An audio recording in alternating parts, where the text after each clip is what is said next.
But with the feet. Backwards. Thank you. Against the wind. Yes, thank you, Jeffrey. Yes, I was waiting for that. That's my dad's story growing up in western Kansas.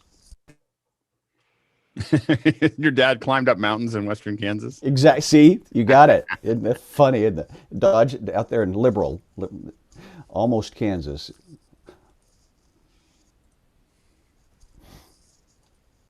No, he in a Model A with his family drove out to California, and he told stories about the whole family in that little nothing of a car. I wondered whatever All happened to right. the Model B. Yeah, exactly. Never got there. There was a Farmall B. My uncle has a Farmall B. I grew up with a Farmall A. So most of my work at home was on a Farmall A, but my uncle had a Farmall B, and then we had a J, which was pigeoned, H, M. Yeah, those are the tractors. You could have whatever color you wanted, as long as it was black. Well, ours are all red. Oh, well, for the tractors, The it was Model all A. red. The Model A. Yeah, exactly. All right. Hey, everybody, welcome to Office Hours. We're a little looser on the weekends. We're talking about tractors. I can do a whole second hour on tractors. Anyway, so Pass fast. welcome to Office Hours. If you are watching in YouTube, there you can join the conversation in Zoom. If you're watching in Zoom and you want to be part of the conversation, if you want to be part of this panel, you have to get here by 6:40 with good audio, good video, and good internet. We open the doors at 6. Can't promise anything between 6 and 6:40. We're just kind of chit-chatting, talking about tractors. But usually it's somewhat technical, as long as it has to do with tractors. Anyway, and then between 7 and 8, we have general conversation, and that is anything about media production. We're no longer talking about tractors except for this intro after 7 o'clock. So then at 8 o'clock, we have specialized things that we talk about. Today we're going to talk about education, so it'll be a round table. It's a great conversation. If you haven't seen the 8 o'clock one, there's kind of a changing of the guard where a couple people here leave, and then a whole bunch of educators come in, and over half the panel is educators just cross-pollinating, talking about what's working and not working now that everything is shifting very quickly to online. So that's kind of how it's structured. One thing to know is that we really depend on the viewers, probably more than anyone else in the world. We don't have a show if the attendees don't ask questions. You're making our run of show every day with what you vote on and what you ask. So it's very important to us that you ask those questions.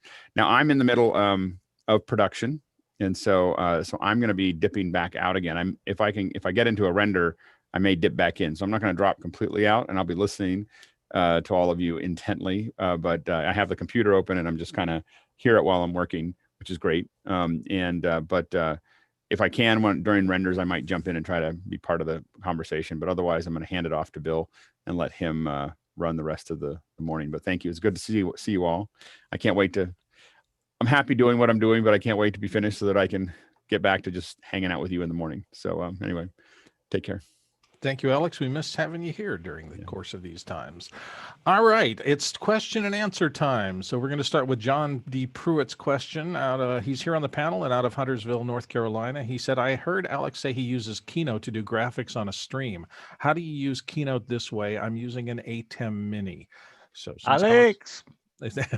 Yeah, I should have asked that before he left.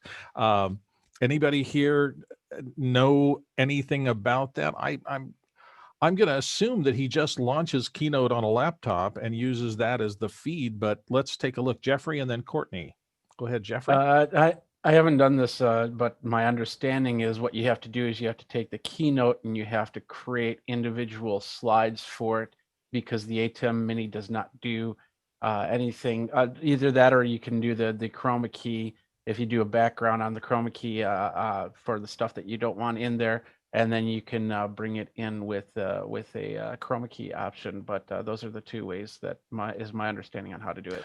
Yeah, I think I think recalling him talking about it, I think he does multiple pages of probably white, and then does his slide content on top of that, and then to essentially erase and get a new page up that he can draw over or whatever, he just moves to the next slide. But Courtney, go ahead and pitch in on this, and then Kev, and then John Idelson. I think he said he uses black. I think if you're going to do a luminance key and then you know, do 100% black for the background, start with that on your as your base slide background, and then do your lower thirds in colors and anything above 100%. And then you adjust your clip level in your loom key to go just slightly above black, and then you can have dark areas. You can't really have gradients or transparency like that, but since there's no alpha channel output from Keynote. And the other way would be if you want to have certain transparent areas, then you can do like Jeffrey said and use green as a background, and then you do a linear chroma key, but that's tricky to set up and probably more trouble than it's worth. As you go from, since you're going from slide to slide to slide, it may change slightly from slide to slide.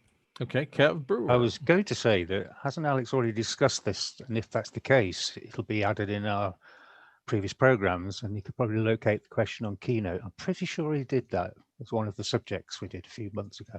Yeah, Discord has Worth a a lot of those shows and links to everything. John Idelson and then Lawrence after that. John, go. People pretty well covered it.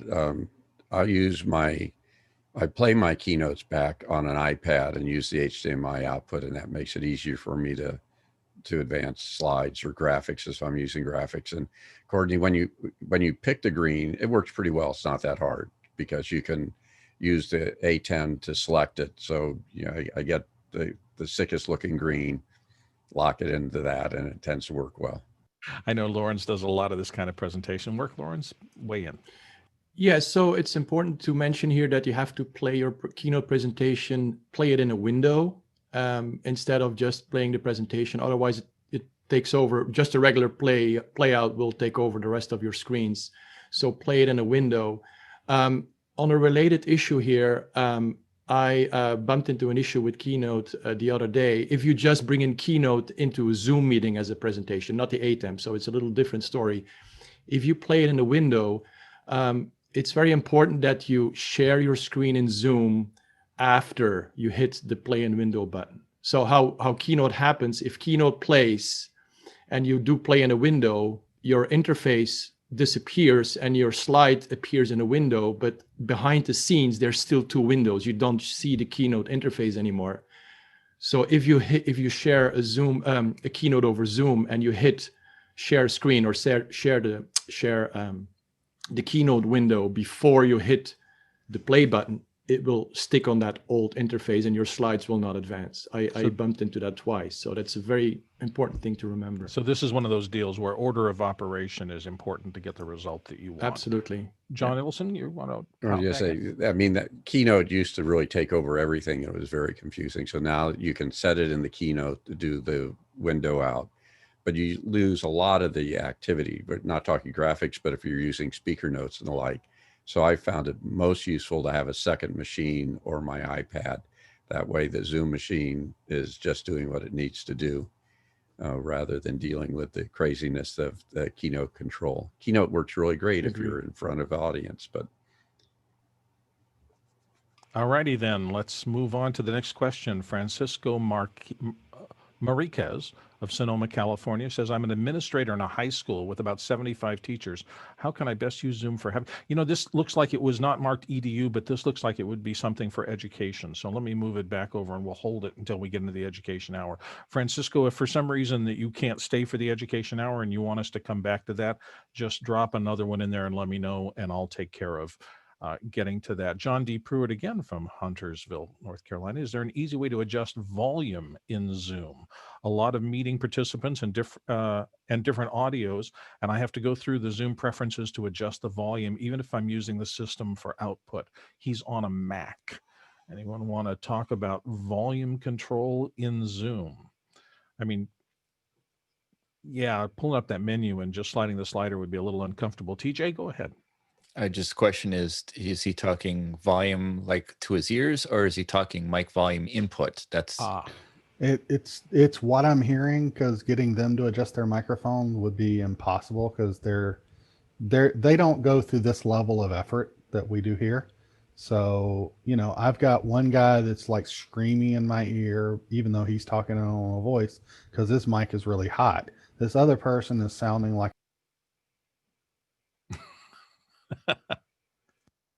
You just muted somehow. So we lost the second half of what you were saying there. I was saying, did you hear the mouse part where the person's talking like quiet as a mouse? And then I got one person screaming in my ear. Yeah, we heard the beginning of it. Then you just went And out. I've got to adjust the volume between speakers. And so I keep my Zoom meeting on this Mac over here. And so I'm having to go over here and adjust it and fiddle with it. And I'm just wondering, why doesn't the volume button work? Even if I got the system volume going, Zoom ignores it. Sky, do you have a comment on that? There is a auto level feature in Zoom. If you could at least get them to click that at minimal, just below it says auto adjust, and that way they wouldn't have to do the slider, but you could teach them how to do that. And unless they're on a mobile device, I have yet to experience how to do a lot of adjusting in a mobile device. That's a whole different animal. Well, you'd think that they were on corporate and they would have standard settings for everybody. Oh, step away from that one. Oh, that's an evil trap. Step away. No, that's where I work. I mean, I have to. Jeffrey, don't disagree. Doesn't change my point. My Jeffrey favorite Powers. thing is that, when I was an IT administrator, you would write all this documentation, you would have all these tutorials on how to do things, and you still get to the day of the meeting and they didn't bother even to open those up. So that's the toughest thing to do is to get them to understand that they have to go through that learning curve to do that. But the other thing is, if you want to make sure that the high ends don't kill your ears, the best way to do is to take Zoom audio out into something else that could then limit and compress, so you wouldn't get ear shock from somebody that just doesn't really want to deal with the volume control on that. I'm going to go to Courtney, Lawrence, and then Sky. Go ahead, Courtney. Yeah, I would say if you're dealing with non-professionals, just click on the auto level in Zoom and teach them one thing is mute your microphone when you're not speaking. Show them where the mute button is in Zoom, and tell them to use that judiciously, because the only problem is you run into with auto level is that it's going to bring up any background noise if they're not muted and they're not speaking. So you have that problem if you're using auto level. Lawrence and then TJ. So yeah, I'm in classrooms a lot, so I deal with that all the time. I'm not sure, John, if you're on a Mac and if you're using Audio Hijack. What I did, I included a Zoom block in Audio Hijack. I'll share my screen. I'm not sure if it's going to be high enough, but I'm pretty much added Zoom to my Audio Hijack chain, and I added a volume knob there, and that's where I adjust all the time, up or down based on. So that's how I. So that's a way you can move it out to your screen, so that it's easier to control than diving into the Zoom menus and clicking buttons. Yeah. TJ, and then John, and then Sky. And I'm sorry, I'm not keeping track. I was trying to get my headphones set up. So TJ, go ahead. You could also add a compressor into Audio Hijack in that same chain to keep the audio from blowing up completely. Fair enough. John, and then Sky. So I'm using Audio Hijack for the microphone. Can I open up a second session for the audio from Zoom and use that? Anybody want to pop into that? Sky, do you know about that? And let's go to you, and some people can think about John's secondary question. Well, I'm realizing we are trying to modify other people's behavior with technology. And to Kev's point of discipline, and working with my 80-year-old constituency, I introduced this whole Zoom as a new language that we are all having to learn. And you don't have to learn it, but you may not be able to communicate. And so I'm trying to get the psychology of the end user in mind of how can I help you help me? I can make that work. You simply tell them that you will look professional and better if you do as I tell you and not as you think you need to do. Shame's often a very effective. Yes, but you've got a British accent and it sounds so much better coming from you. Sorry, just Jeffrey, saying. do you have help for John's specific question? Yeah, the one thing that I could suggest is if you have the same people, if this is employees, then probably put in some sort of remote control software and then go in there and do it yourself, because that's going to be the easiest way to get things done. TJ? To Guy and Kev's point, also, I was a victim of many a horrible conference call early on in the pandemic, and every day. And finally, I just put my foot down in one meeting and said, people, you have to mute your microphone if you are not talking. And after about a week of me nagging them, people mute their microphone now. Yeah, it's amazing. We've almost from the beginning, the culture here has been mics muted all the time. And it's amazing how well people comply with that. And it does make the show better. Lawrence? Yeah, to answer John's question, you don't need another session audio hijack. So my session of my microphone that's working right now includes also the Zoom. It's one session. Excellent. Okay, I think we've hit this hard enough. So we're moving on to Eric Hall's question from Mount Vernon, Washington. Trying to get a monitor out of my 2013 Mac Pro as input to ATEM. Currently 2 Viewsonic 27-inch 4K monitors connected via HDMI. Can't seem to get a Thunderbolt connection to one of the current monitors to free up an HDMI connection for the ATEM. Any ideas? Anybody have any ideas? It's a little bit complicated here. Can you paste that question in so we can read it? In the, oh yeah, here, let me, thank you. It was a long question and I lost my train of thought there. Sorry about that. Derailed.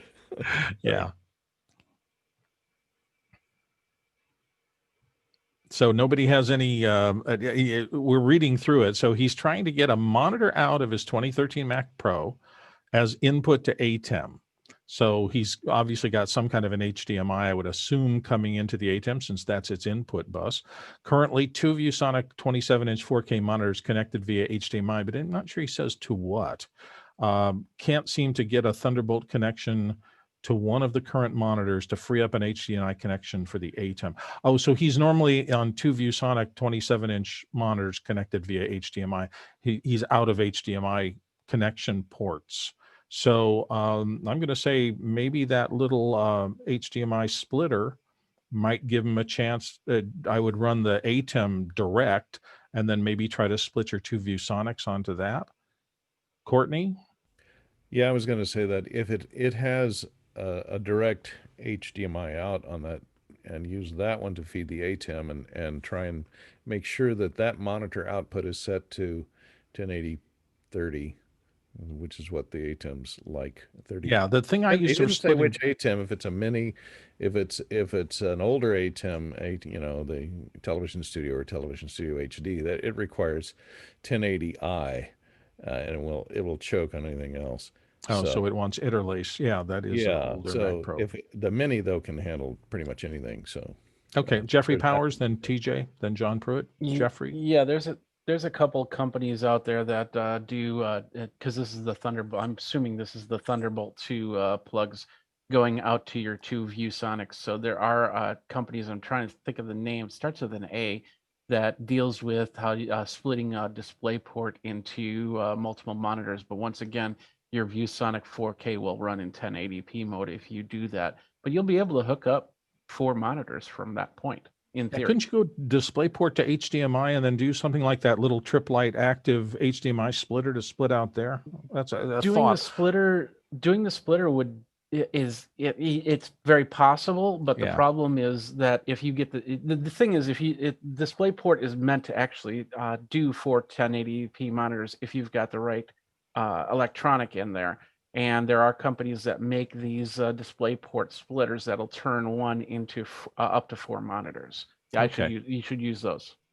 Yeah, and I would be just, try things and be careful. Make sure your software is updated on the Mac Pro because they have added the ability to talk to multiple monitors and they keep improving things over the course of years. So if you're running on an older Mac Pro with older software, I would be suspicious that it would not work as well, but that's just a guess. Lawrence, go ahead. Yeah, sometimes if you have external Thunderbolt drives connected to your Mac, they have Thunderbolt connectors on the back of the drives, and you can connect there your HDMI, your computer. That's what I'm doing. I need one more port, and I'm using the back of the one of my hard drives, Thunderbolt, and that goes into my ATEM. So you're daisy chaining, basically. Exactly. Yeah. Okay. we don't have any. Let me push some more things over. We've got more education stuff coming in, but I'm going to push Philip over here. Anyone tried out this? So let me mark that as answered. Sorry about that. It's just a lot of buttons to push here. Philip Oler of Cantona, New York. Not familiar with that town. Hope it's lovely. Anyone tried out this service, Descript? Looks like a game changer if it works as advertised. We've talked about that a little bit on the panel. Is there anybody here today who, John Idelson, who was in those? I'm starting to look at that, and this is probably something to say for educators. If you go to their website and you're an educator, they do have some sort of educational discount. I'm just getting into it, and if it does what it says it does, it is like magic. But specifically, if there's an educator, there is a process of getting that discount. I've sent them the letter. They haven't responded, but you can play with the version before that. Nice. Anybody else have any Descript experience? I think that runs us out. I think it's pretty new from what I remember just in the conversations we've had here on office hours. So everybody is hopeful. Tony Adamopoulos out of Missouri says, does exporting a project from iMovie, iOS, export all of the video that was used in the movie, or do I need to also save the video files that were imported? Ooh, this is an interesting... So the way Final Cut Pro 10 works, there's a series of hierarchies. The library is the fundamental storage unit, and it has everything in it. It doesn't talk to any other library, and it's kind of like a little walled garden or an island where everything is in there. Projects and events and things like that live inside of that structure. So if you're saying, does exporting a project from iMovie as probably an XML, which is, I think, the only way you can export an individual project, export all of the video that was used in the movie, then no, that's not going to do it. Now, if you export a movie itself, that's going to have the movie, but none of the data behind it as to how it was created. So there's really a couple of layers here. You've got the project living in the library that has all the assets and is linked to everything through metadata. Then you've got the actual project itself where you're making all your decisions. And the only way to get those decisions out of there, other than making a copy of the library or a copy of the project itself out to something, or maybe sending it to another library, would be to create an XML or some other export of all the decisions that you made inside of that. That's kind of the general structure of how it works. I'm not sure if I completely answered your question, but I hope that gives you at least a little more idea of how the structure of everything works. Anybody else want to weigh in on this? Nope. Okay, hope that was helpful. Let's move along to Francisco Marique. I'm probably pronouncing that horribly. From Sonoma, I want to run internet from our house to a new warehouse that is 200 feet away. I'm running conduit for electricity now. What Ethernet type of cable do you recommend? And can this cable be run inside the same conduit as the electrical cable? And TJ had his hand up real fast, and we'll go to Stephen Kimbrough after that, and then Sky. Go ahead, TJ. Run fiber optic, run 2 of them. And yes, you can put that in the same conduit since it's not going to interfere with the electrical circuit. Simple answer there. Who did I say next? Who had their? Courtney, go ahead. Well, it's the best way to run fiber optic. It's certainly not the simplest way for 200 feet. 200 feet, you can run Cat 6 easily, and you can run it through the same, usually run it through the same conduit as electricity, as long as it's not too high voltage electricity. But make sure you get shielded Cat 6E, I think, the one that has the a wire wound shield on it, and ground the shield. It should be okay. And for 200 feet, it's probably not going to be a problem. Sky? So the gentleman from Atlanta talked about his church needing to extend something out to an external building. He didn't have conduit, so he said, we just shoved everything through a garden hose. The poor man's conduit. There you go. Why not? It'll give it, at least make it somewhat more rainproof, certainly. Anybody have anything else? For those of you who are in the attendee zone, this is an excellent time to ask more questions.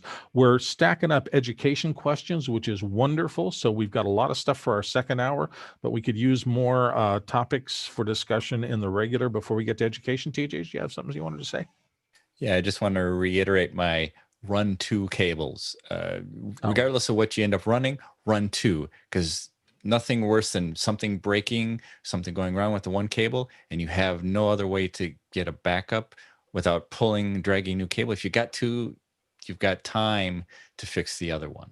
2 plus a pull string in case you want to add something else to the conduit. I don't think I've ever run conduit without leaving some sort of thing in there that has no other purpose than to pull something else, because you'll always need it. Anybody else want to weigh in on? I saw some hands, but no, it doesn't look like it. Okay, let's move along. We're moving to Carl Marxer of New York. Any Cinema 4D experts here? I tried using soft bodies in an animation and it seemed to work, but before I rendered, the instructions said to bake the animation. When I did that, it took all night, and when I rendered out of After Effects, it was completely ruined. Did I do something wrong? Thank you. Any Cinema 4D experts or general rendering and animation experts who might know how to help Carl figure this out? Yeah, this would be a great time to have Alex here. Somebody want to call him and patch him in on the phone? Because I have no experience with Cinema 4D whatsoever. Everybody, you know, it's been around a long time and everybody talks about it being a fabulous thing, but, you know, rendering is its own that thing. one. Yeah. Maybe put that back in the queue, and then if Alex shows up, then we can ask him that specific one. All right. I have to go find something else that is not education related and push it over. And let's see, there's Karl Marx's. And here is Steve Machacz from Uxbridge, Massachusetts. Again, he's using a Blackmagic Pocket Cinema Camera 6K with an ATEM Mini. He wants to toggle the camera's status text on his monitor without having to do this from the back of the camera, which is a menu monitor HDMI status text option. Is there a Mac or iOS app that can do this? He's tried a couple of iOS apps, but neither has had that ability so far. Does anybody know if there's anything? I've never tried to do that on my 6K.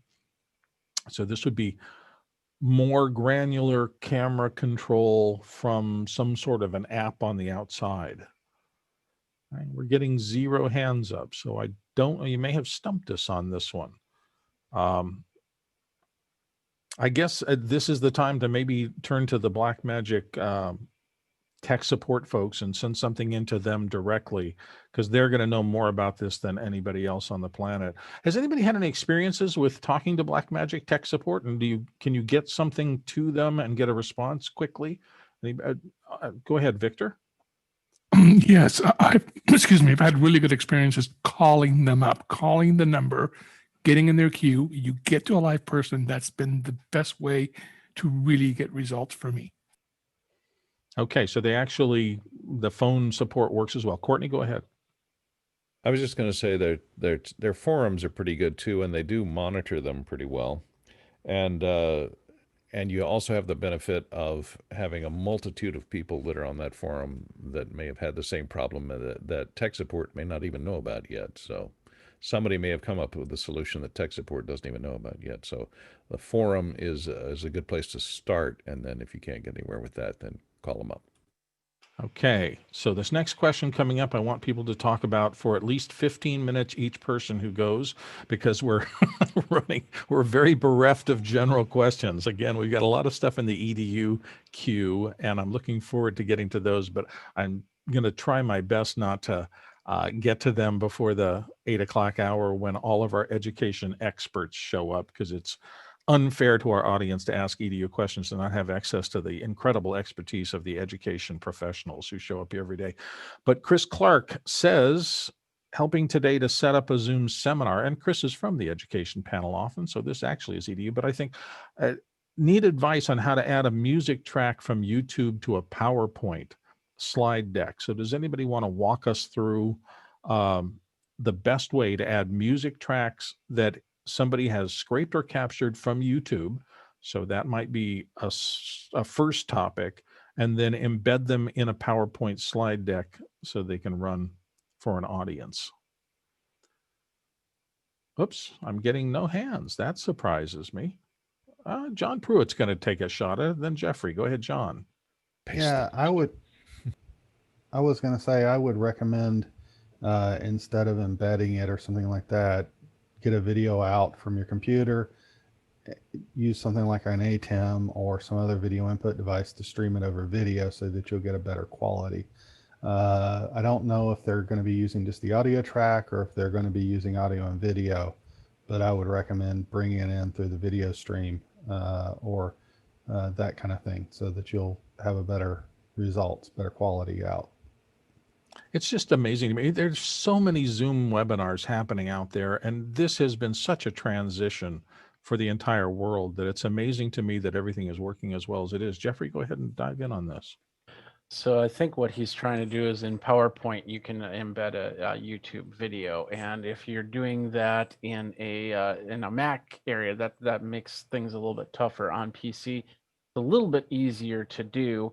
But the idea is that when he plays the video, it's going to have the audio with the video. And if you want to do it on a PC, then you're going to need to have some sort of third-party software installed that will also push audio into the Zoom from the screen, and that would be something like an OBS, something like a Wirecast or a vMix, and I think even VLC will do that. So that would be your best bet. And there are some third-party programs like Voicemeeter, Banana or Potato. I don't know the difference between the two.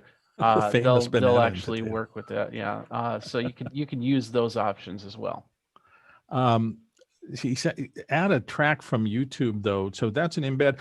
I wonder, because I haven't used PowerPoint very much in the last maybe 10 years. I used it a good bit before that, but almost everything I do now is in Keynote.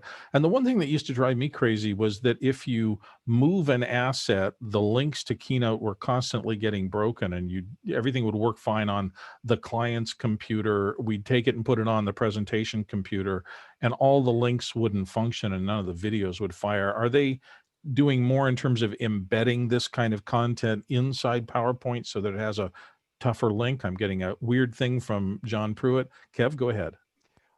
More a question of law. Is this material copyrighted, and is he able to use it in the manner he wishes to use it? I know there's exceptions for educational use. If that's a license, that's fine. But just want to be clear on that for our general audience. Yeah, the copyright issues are a big deal here. And I know sometimes the copyright protection they build into software these days is more and more sophisticated. So we've seen a lot of aggressive. Yeah, they are. They realize there's a pot of money, and a lot of people are using copyright material improperly. Courtney, go ahead.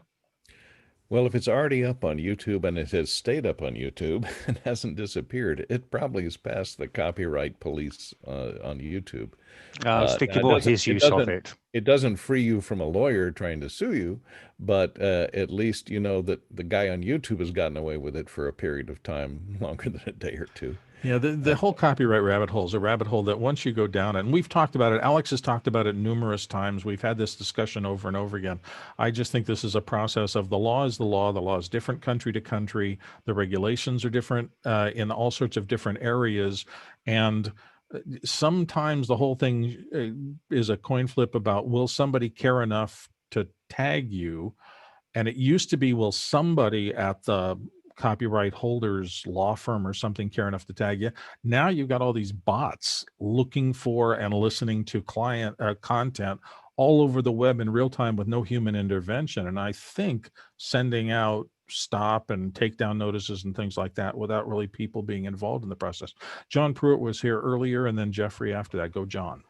Just to go back to your question about PowerPoint and how it handles objects, it does do a little bit more embedding than it used to. But there are still problems when people don't embed properly, where the links break and things like that.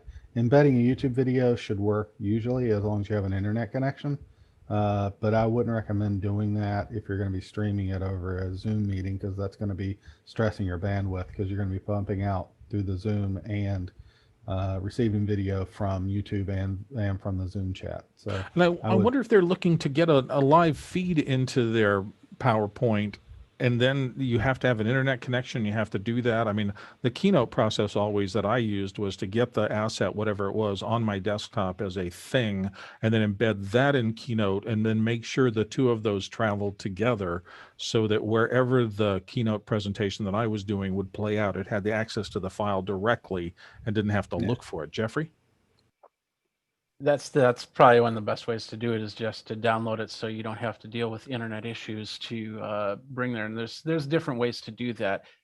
Going back to the copyright issue, just to clarify that, copyright happens, there's two ways. I mean, there's the copyright, like if you take a song that's out there, like something from Taylor Swift, and play that, that's that copyright. But there's also the copyright of the person that actually made the video. So if you decided to put in your PowerPoint presentation one of my videos, and then that goes back on YouTube, I can actually, eventually I'll see that in the copyright area, and I could probably turn around and tell you to take it down or give you that strike. So it goes both ways, just so you know.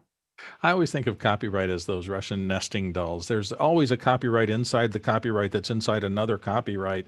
And if you've studied any of Title 17, which is the Copyright Act in the US, and I'm completely unfamiliar with how it works in any other country, there's all these different possible rights. You have the composer's rights, you have the performer's rights. There are things called synchronization rights, which come into play as soon as you take a piece of music and put it against other content. So negotiating this nesting doll process of who owns what is why that a lot of professionals have made a lot of money over the course of time by helping people stay out of trouble with copyright. Lawrence and then TJ. Lawrence, go. I agree with you, Bill, and with Jeffrey too. I would definitely download a local copy of the YouTube file, and in my case, I would download the audio only. So I use a utility called Mac Video Ripper Pro that allows you to download videos, but it also has an option to only download the audio file from a YouTube, and I would just import that into my PowerPoint or Keynote. I'll put a link in the chat. Because what was the tool that everybody had that scraped that listened to songs on your computer and then told you oh gosh, I can't remember the name of it. Shazam. Shazam, right. So Shazam is out there as a robot that was able to instantly recognize the patterns in music. I wonder if they're starting to do that kind of thing for patterns in video so that they can, Jeffrey's nodding his head robustly. Yeah, yes. there's a lot of videos. What they'll do is they'll take you, let's say this video, they'll take this video and then they'll shrink it in size and they'll put like little noise in front of it, because if you want to watch like movies or TV shows, there's a lot of them happen. They happen a lot, and you just watch the video with all this noise in front of it, and it stays up for a little while because the AI robot can't determine because it's looking at specific pixels. Excellent. Okay, TJ.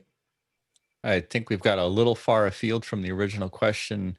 I think, yes, exactly. Us go down a rabbit hole. Anyway, you wanted to fill time. I think Lawrence I'm killing really time here.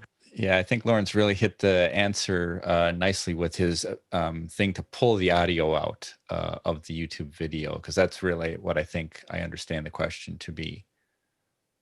Okay, let's see if we can dive back in here and not get run out of everything too fast. Hector Rodriguez of Springfield comes up with, anyone using the H2R here to record graphic software in production? If yes, pros and cons. H2R graphic software. Anybody familiar with that on the panel? I'm not. Anybody want to look it up real quick while I say meaningless words until I kill enough time so that one of the fleet-fingered Google pros. Okay, Victor wins the battle of looking at it. Whoops, you're somehow double muted, Victor. Uh-oh, he can't weigh in. He was the only person who could weigh in on it and extend the discussion. Okay, Steve Cotton, go ahead, Steve. Yeah, I downloaded it and used it. I find it very limited, but it's a way of bringing moving graphics into your ATEM. and it's it's a decent little program, but it's very limited on what you can do. They've got pre-cut sizes and places where you could drop text, etc. Jeffrey Powers is scrolling through it right now. If someone wants to pin him, I don't. And it serves a really good function to put graphics up on the ATEM Mini. It's it's not bad. Its basic function. It does lower thirds and basic graphic insert. Right. And it'll do timers and things like that. But you don't have a lot of flexibility with it. But it does add a lot of spice to to an ATEM Mini program if you just want to add some moving graphics in. And it's not bad. Is it purchase or is it a downloadable program? It's a purchase program. So it's but a one-time downloadable. buy, not a subscription, and then no, it's free. Oh, it's free. Is it free? Yeah, it's free. It's donation based. Donation based. Yeah. Cross-platform or one platform only? Yeah. Which platform is it on? It's Mac and PC. I think it's both. Okay. Yeah, I think it's both. Yeah, it is both. Yeah, it's both. It's a nifty little utility. It's limited, but it's a good start. And so there's one thing. There's if you want to change the layout of the graphics, you have to use CSS to code that. So that's a little tricky. Web programmer essentially. So it's HTML based then. Okay. Yes, it's HTML based. It sends the HTML code to a green screen or a Luma screen. It has one great feature, one amazing feature though, and it allows you to bring in comments from YouTube. So it allows you to connect to YouTube to the chat feed and bring in the live chat. So that's a nifty for a lot of people. That's a useful feature. Yeah. Yeah. If you need that, you look into it.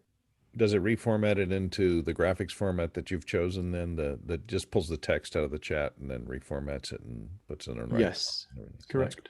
You connect with the API key, or I'm not sure it's an API key on YouTube or what it is, but you need a key to connect to your YouTube account. It ingests all the chat and it reformats it and puts it on the screen. Excellent. Okay, so that's a solution. Since it's free, there's no downside to trying it.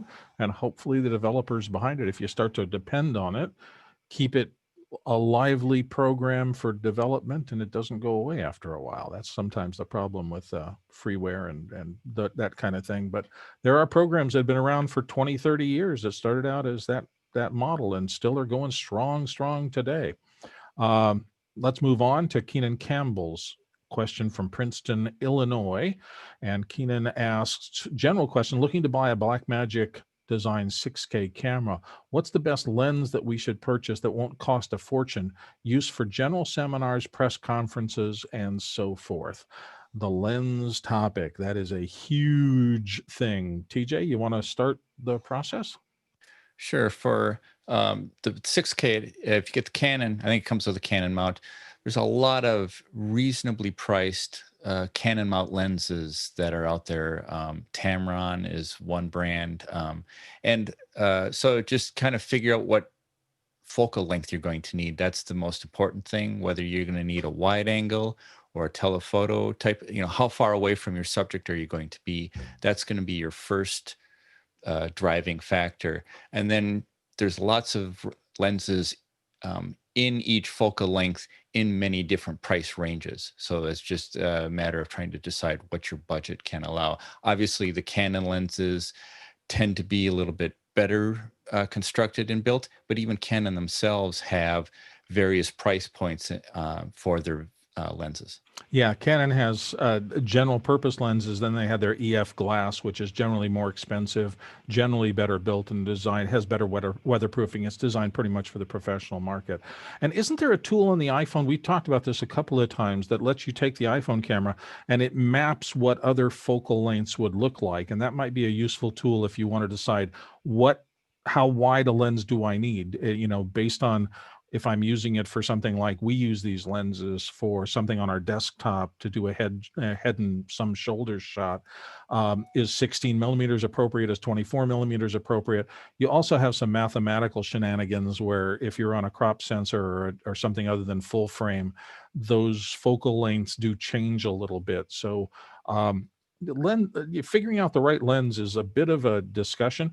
I will say also that there are a couple of huge things. Lens Rentals and somebody else, there's a couple of these. What's the other big one? Somebody will know. You can often, if you can get a count there, get a test lens in, and I found that hugely useful. Every lens that I own, I have rented before I've actually committed to buying it, if it was enough money to be an investment. And I found that to be hugely helpful. Sky and then TJ. Go ahead, Sky. So to your point, Bill, that's kind of the first question you should be asking is, what's the end use going to be? Because we're currently looking at a 60-foot distance. And my question is, how big do I want that person in the screen? Do I need to read the label of the cigarette that they're smoking on? Or do I just need from a waist up? Or am I happy with like a security camera image all the way from the back of the hall, and you're seeing everything, and you're not getting the eyes, you're not getting the mouth? So Sky, you're coming in real loud. You were down at like -6 there for a little bit, so be careful about that. But I 100% agree with him. 16 millimeter lens is a very, very, very bad choice if you have to shoot 60 feet across a room. It's just not going to work. TJ, go ahead. To your point, Bill, that that app is called Artemis, and it's by a company called Chemical Wedding, and they make various photography-related stuff for the iOS devices. They're fantastic. Excellent, excellent. Guy, hi there. Hey, good morning. Yeah, we saw a lot of those Blackmagic 6Ks, and the most popular one is the 24-105 from Canon. That's kind of a good all-around lens. And then the Sigma 18-35. You got to remember the f-stop of these lenses too, because like that 24-105 is an f4, so it's pretty slow. And so if you're shooting in some of these event locations, like seminars where there's not a whole lot of light, and you push in all the way, you're going to have to crank up your ISO, which is going to introduce noise, which can lead to bad things. So if you know you're going to be shooting in that range all the time, there's some great 70-200s by not just Canon, but at the 2.8 level, but there's also Tamron, like Bill or somebody else was saying. So take a look at some of those. The cheaper you get, the softer the images, essentially. There are some prime lenses that'll be sharp that you can get when you stop them down a little bit, like some of these brands like Mackie and Samyang. They're prime lenses with no autofocus. They're manual focus only. They're cinema lenses, and you can get those to be very sharp, very cheap from a distance. Or there's wide glass as well, But as other people have said, it depends on the size of the image that you want. Head and shoulders, tight shot, wide shot. What are you looking for? But yeah, Borrow Lenses is a great resource if you can't get to your local house. Yeah, and it's amazing. I got my Canon 5D Mark II back in the day with the kit lens that came with it, which was that 24-105 f4 lens. And for 4 years, that's all I shot with. I loved that lens. It was fabulous. Now, I was in Arizona. I wasn't doing a lot of indoor stuff, so I had a lot of light to work with. So the fact that it's slightly slower than, well, a good bit slower than the faster lenses didn't bother me at all. And I learned a ton about how good lenses work with that. TJ and then Sky. Go ahead, TJ. A guy mentioned, I just want to add on to that. Keep in mind, there's no autofocus with that Blackmagic camera. And that's the other thing. There's autofocus. There's autofocus on the Blackmagic. On the 6K? Really? Oh, yeah. Yes, there's autofocus. Yes, and it's also a full sensor, so you're not having to worry about the micro question that Bill was talking about. So no, the other thing, it's a Super 16. Excuse it's not me. A full frame. Excuse me. Thank you. No, you're right. I bow to the man that knows. And sorry, it's a Super 35, not. Sorry, it's that's Super 16. There we go. There we go. That's what I got confused. I knew it was a 35 in there somewhere. And do pay attention to the fact that there's EF and there's PL on the Canon size. If you're buying a lens from somebody, PL lens is an entirely different mount. You don't want to. And not only the autofocus, but your stability. There's that function. If you're way in the back of a hall, you want to justify that vibration issue, unless you're going to mount it up high or something. So there's a thing to keep in mind. Courtney? And just sorry, be forewarned. Sorry, Kev, we'll come right to you next. Just be forewarned that on some of the cheaper zoom lenses, it may be a 2.8 at the wide end of the lens, but as you zoom in, it'll change to a 5. It can go up to a 5.6. A lot of them, Yeah. So light gathering. That's why lenses get really expensive. You say, why am I paying $2,000 for a piece of glass? It's all these little subtle differences inside. Kev and then Victor. Okay, he's waving me off. So Victor, go ahead. Hopefully you can hear me again. Yes, you are there now. Awesome. Good to have your This voice. isn't a zoom, but I highly recommend the Sigma 16 millimeter f1.4. It's around $400. It is a fantastic lens. There you go. A specific recommendation. Okay, so we were way behind. Second the Sigma. Okay, we were way behind, and now, of course, we've built up a bunch of comments. I need to go through the list here, so let's get us into the next one, and hopefully somebody can talk at length about it. I have to kick a button here and move that over. Victor Alvarez from Bellingham, Washington says, Apple got a 7-year-old Mac from a retired coworker, now have time to play with it, but want to start fresh. Remove all the old accounts, all of everything, take it down to square one, to the base level. What do I Google? Reformat? Can't seem to delete the coworker's account. He's a PC person. He wants to strip it down to the bare silicon. Alex, take it away. You're muted. Sorry about that. Yeah, I happen to know what the search is that you do for it. So I'll post it into Macana. But there's an article on support.apple.com. And what they are talking about is what to do when you sell, give away, or trade in your Mac. So you kind of have to do this once you receive it, essentially.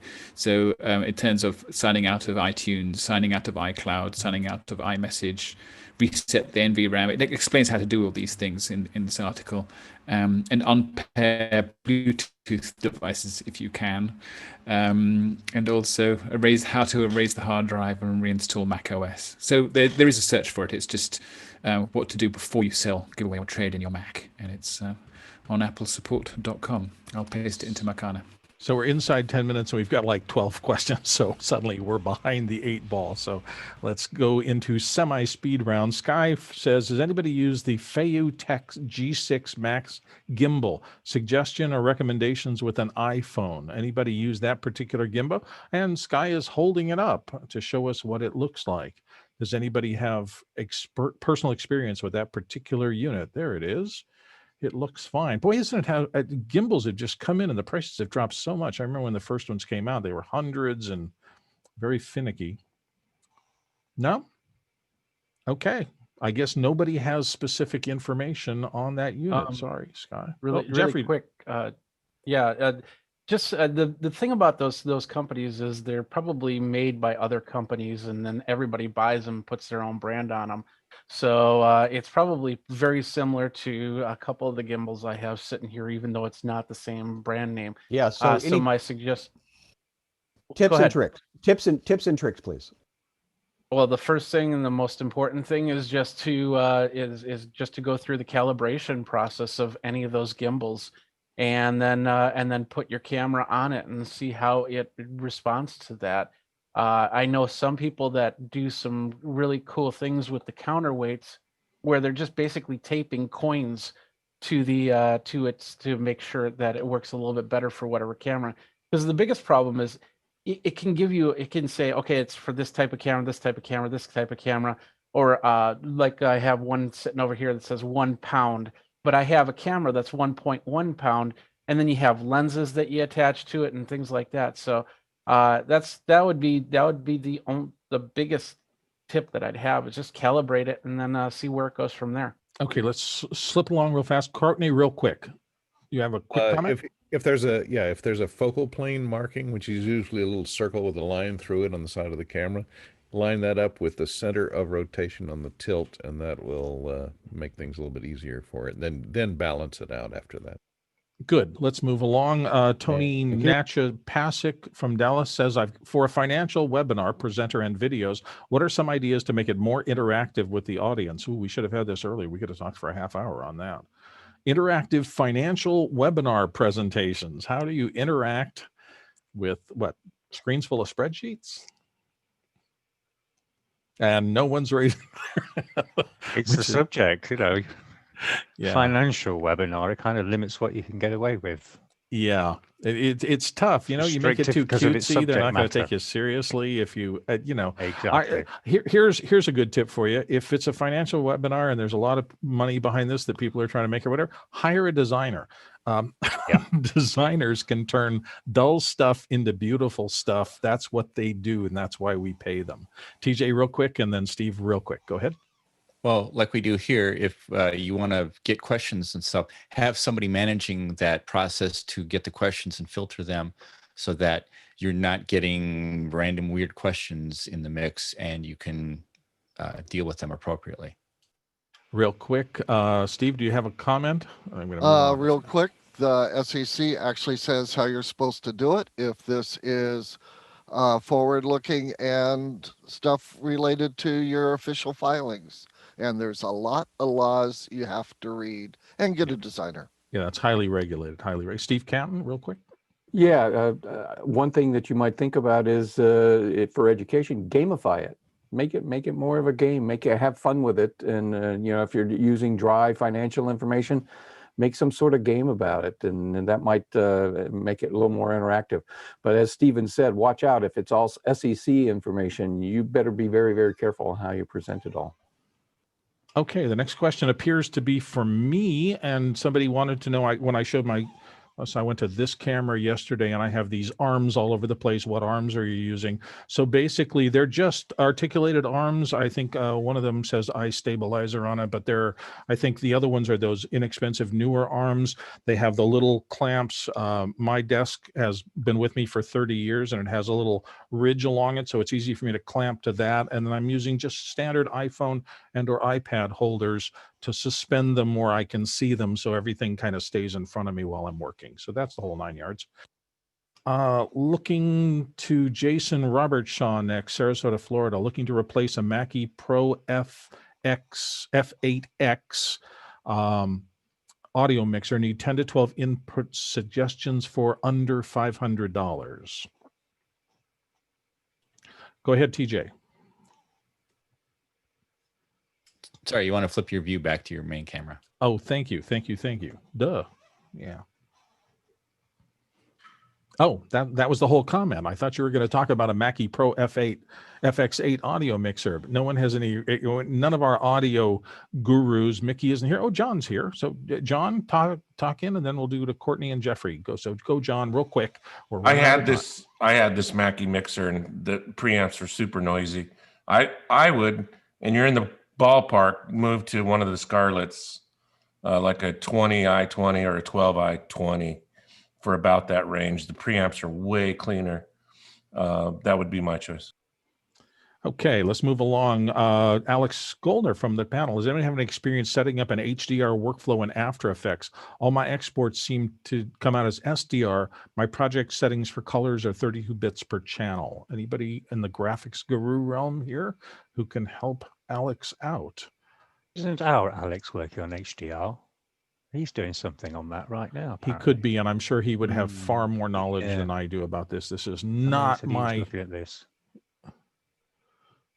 Okay, I'm going to move some more things over because it looks like we have a strikeout on that one. So no answer there. Francisco Marquez from Sonoma, California says, what is the best type of mic, and what do you recommend for conducting a one-on-one interview when using an iPad in a small room, one mic or two? Who wants to handle that? If not, I will. Generally, if you have a choice and you have a decent mic, you're going to be going into an iPad. The small room means that multiple mics open, particularly if they're not separated by enough space and you're probably working in a small area. You get multipath problems. So I'd recommend you stick with one mic. You put it as close to between the two as you can. The interface, the kind of mic connection, and how you get it into the iPad is going to be semi-important. As you know, iPads have migrated through Lightning connectors, and now they're using USB-C in some cases, and the old ones have those big flat connectors. So figure out what it is, and you're going to need some sort of interface to get the sound from the mic into it. And Courtney, do you want to talk a little more about mics? But let's do it real quick, and Jeffrey, and we're getting close to education hour here. The answer also depends on whether you're going to do post-production on it or not. If you're just going to use it as is and stick it up on YouTube, then I would suggest using something like a Mix Pre that has an auto mix feature in it, and then you could run them both into a mono channel or a stereo channel and mix them equally into each channel. I was going to say you could, if you're going to do post on it, you could split the mics so the interviewer and the interviewee are on separate channels, and then when you do the cut, you bounce them to both when each speaks.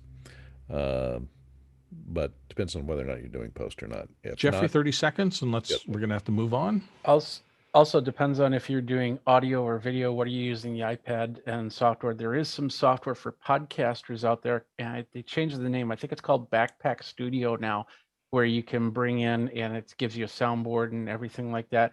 And if you bring in a mixer, dynamic microphones, that'll reduce that phase issue, and then you can bring it in on a left channel for you, right channel for them. IK Multimedia also has a lot of great different types of microphones that you can and mixers that you can plug right into your iPad and use it for multiple microphones. Okay, let's see well, we got less than a minute to get it through two. So to scan thousands of still photographs in the format of medium format, color slides, what's the best resolution to scan them for their eventual display on a 4K monitor? Jeffrey or TJ, want to dive into that real quick? Yeah, if you're going to go through the effort of scanning these, I would scan them at the highest resolution you have available so that you just have it and you don't have to do it again, either 600 DPI minimum or 1200 DPI. And then you can resize them as needed once you can manipulate them for a particular display.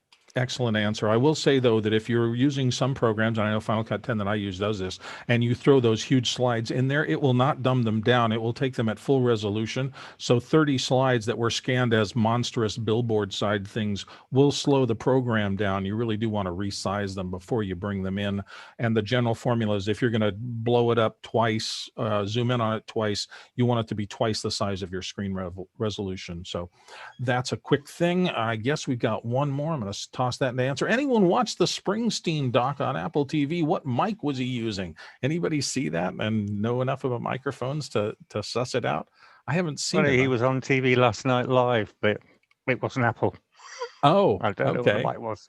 Nobody knows what he sang into. He didn't use any vintage Neumann U87 or something. Who knows? Not for. He probably used an SM58 he's had in his bag since 1961. Okay, I believe we have successfully made the transition here at the top of the hour. One minute fat, but not too bad. So we have a long list of education. So is somebody bringing in our educators? Who, Courtney, you have a hand up? Yeah, I was just going to drop out now, so I'll make room for more educators. Yeah, likewise here, I have to disappear for an hour. Courtney and Alex, before you leave, I invite you to the ruthless review of The Mad in the Kitchen on YouTube tonight at 6. So I look forward to having you poke at me, please. Right. Okay, we're bringing in our friends from the education panel as we go. So we always take a little bit of time here. I'm going to start moving over some education questions, and then we'll run a quick sound check on folks. It's great to see so many familiar faces here. Pardon me? Can somebody demote me? This is John Pewitt. Pruitt, okay. Yep. We'll I'll see y'all tomorrow. Thank you for being here today, John. There we go. That's where you are. Change role to attendee. All right, I'm getting used to this thing. So let's start our temporary mic checks real quick. Let me switch into my mic check headphones. It's been an interesting, busy day. And, oh gosh, it's such good. It's always so good to see all these friends. We're going to start with Chris Clark real quick and then go to Emily. Chris, go ahead and give me a mic level. Good morning from Tempe, Arizona, where the weather is so nice that we're starting to feel smart again that we live in Arizona after 6 or 7 months of doubt. You're a little touch hot, Chris. Okay. If you can bring it down a notch or two, that will help.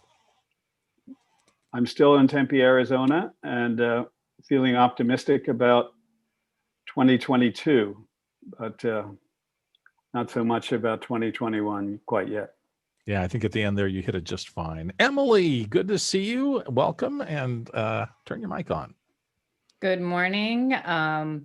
I am coming into you from Red Hook, New York, where it's about to rain, but yesterday was absolutely gorgeous. I am talking into my AKG 414 into my Scarlett Focusrite, and I think my level is kind of okay. It's really nice. You sound great. Okay. Bruce Francis is next, and Michael Ball after that. Go, Bruce. Okay, good morning, everyone, from Naples, Florida, where we are just slowly dropping into the 80s from a long, hot summer. You can come up a So bit, Bruce. You're about I 3 can, dB down. okay. Coming up a bit and seeing how this sounds. Hold on a second. Let me get my connection. Going a little bit higher. How does that sound? Is that any? That's a little high, isn't it? No, in my No, ears, you're not yet. about Okay, right. still coming about right. Okay, good. That's fine. Thank you, Bruce. Moving on to Michael Ball. Hi, Michael. All right. Good You're very morning. green behind you. I always look forward to your backgrounds, but you've decided not to key this morning. No, that the key would have been there, but the Zoom decided this morning not to pick up my Ultra Studio, so I have nothing but my USB interface to my camera. I used to say to err is human, to really mess things up requires equipment. Moving on to Aaron Graham. Hi, Aaron. Good morning from Boston, where it's going to be another great 70-degree day, and then we will finally have some fall temperatures in the 50s, hence the flannel. So I'm ready for Excellent. some great weather. Always great to see you. So we have elementary ed in the house. Kent Kersey, you're up next. Good morning. I'm talking on the Shure SM7B, and I haven't had this. I haven't been using this for quite a while. So You came up far too far. Drop it back to a little bit below where you were originally. All right. So this dial, I haven't used this for a while. So hopefully we're getting close there. Just up a tad, maybe. So, all right. Cool. Yeah, I think you're sounding really good here. We have somebody named Chris Nichols who doesn't have a camera unmuted, and so you have to do that if you want to participate on the education panel. Chris, we'll give you a minute while we welcome everybody. For those, go ahead, Roscoe. Yeah, I need an audio check just real quick. So I'm sorry. I'm so used to seeing you in there in that hat. I've been buried inside in production. So you guys are talking about this great weather, and I'm buried inside a big theater. Okay, I'm good. Thank you. Thank you very much. It's always good to see you. And I didn't realize you had been gone. That's how much of a presence you are in my mind on this panel. You're just normal for me. I think everybody else has gone through it. So good. John Idelson is back in. Excellent, John. Nice to see you back on the panel. Glad to be back here for the education time. Okay, so it looks like we're going to dive into this. We have a big list of questions here that I haven't moved over. So let me start doing that. And while we're doing that, has anybody in the education group faced anything unusual? Has anything changed that you want to chat about as we get going this morning? There's so much flux. Are things settling down? Anybody want to just say the state of your education world right now? No, nobody has a comment on it. John, has CSU officially declared summer to be virtual? I got word of that, but I haven't seen anything official. I haven't seen it official either. They have declared fall will be, and they're working on it. Summer is always a strange connection because summer is not always state supported. So the real discussion now is the extension of modified campus use be extended to the following fall. Yeah. Okay. Lawrence, had your hand up for a minute? The panel. I'm Tony sorry? M's in the panel. You want me to add him? Oh, Tony M's in the panel. Sure. Yeah, definitely. Tony. Okay. Mr. Mobley, yes, we like him. Yes, he's been a contributor Lawrence for a has long his time. hands Yeah, raised. Lawrence, go ahead. Otherwise, everything's locked for our panelists, and I'm going to head out. So you guys have fun. Thank you, Jeffrey. Appreciate it. Okay, Lawrence, go ahead. Well, I have a success story, and that's why I'm staying on for this panel. I'm not sure if I can share it now, if that's a good time. So Sure. I'm active in a school. I'm active in the theater department, performing arts, and it really works out very well. What happened the last few months is it's high school, and so we do a few fun things. The first thing is that we during classes we bring in a lot of interesting people. We did stage fighting, and we brought in Neil Jackson. He was in James Bond, and he's in Stargirl, which was amazing to have the kids being exposed to those people. Last week we had Ona Chaplin, the granddaughter of Charlie Chaplin, who's in Game of Thrones and Avatar 2, who came in the room and shared her story. And then on Thursday night we had John Oliver. So all these people, that would never have happened pre-COVID. These people would never have showed up, but now, they're available over Zoom, and they come in, and it was an amazing experience and a back and forth. So that was awesome. And the other thing that I'm currently working on, we do a virtual production of Shakespeare's Midsummer Night's Dream, and we sending the kids individually, all the students individually, their costumes and props and makeup, and we also send them a kit with a microphone and a tripod, and I gave workshops on how to use all that, and they film all their individual scenes and lines at home or in the backyard. And during rehearsal, we made some kind of a script, of a storyboard, and we show the kids where they are, stage left, stage right, who is next to them, and how they interact and move in the frames. And so in the next few weeks, they're going to film all those pieces, and all these hundreds of movies are coming my way, and I'm editing all that and adding music and backgrounds, and it's a whole new way of approaching theater. But all these things I'm just mentioned, it becomes a whole different beast, and it's very exciting. So I just wanted to throw that out there as a positive story. So fine arts electives are leading a charge here. Well, good. Excellent. I guess we dive right into the questions now and see if anybody wants to deal with the first one. EDU, this is from Francisco Marquez. And hang on a second, I'm in the middle of getting rid of a panel that is blocking my view of what I have to say. There we go. I'm purchasing an ATEM Mini Pro ISO to use for high school virtual activities. I'll be using this in a classroom. What cameras and mics should I purchase to go along with it? What cables and accessories too? Do any of the teachers who have done this migration, Roscoe, you dive in on that? Yeah, pocket.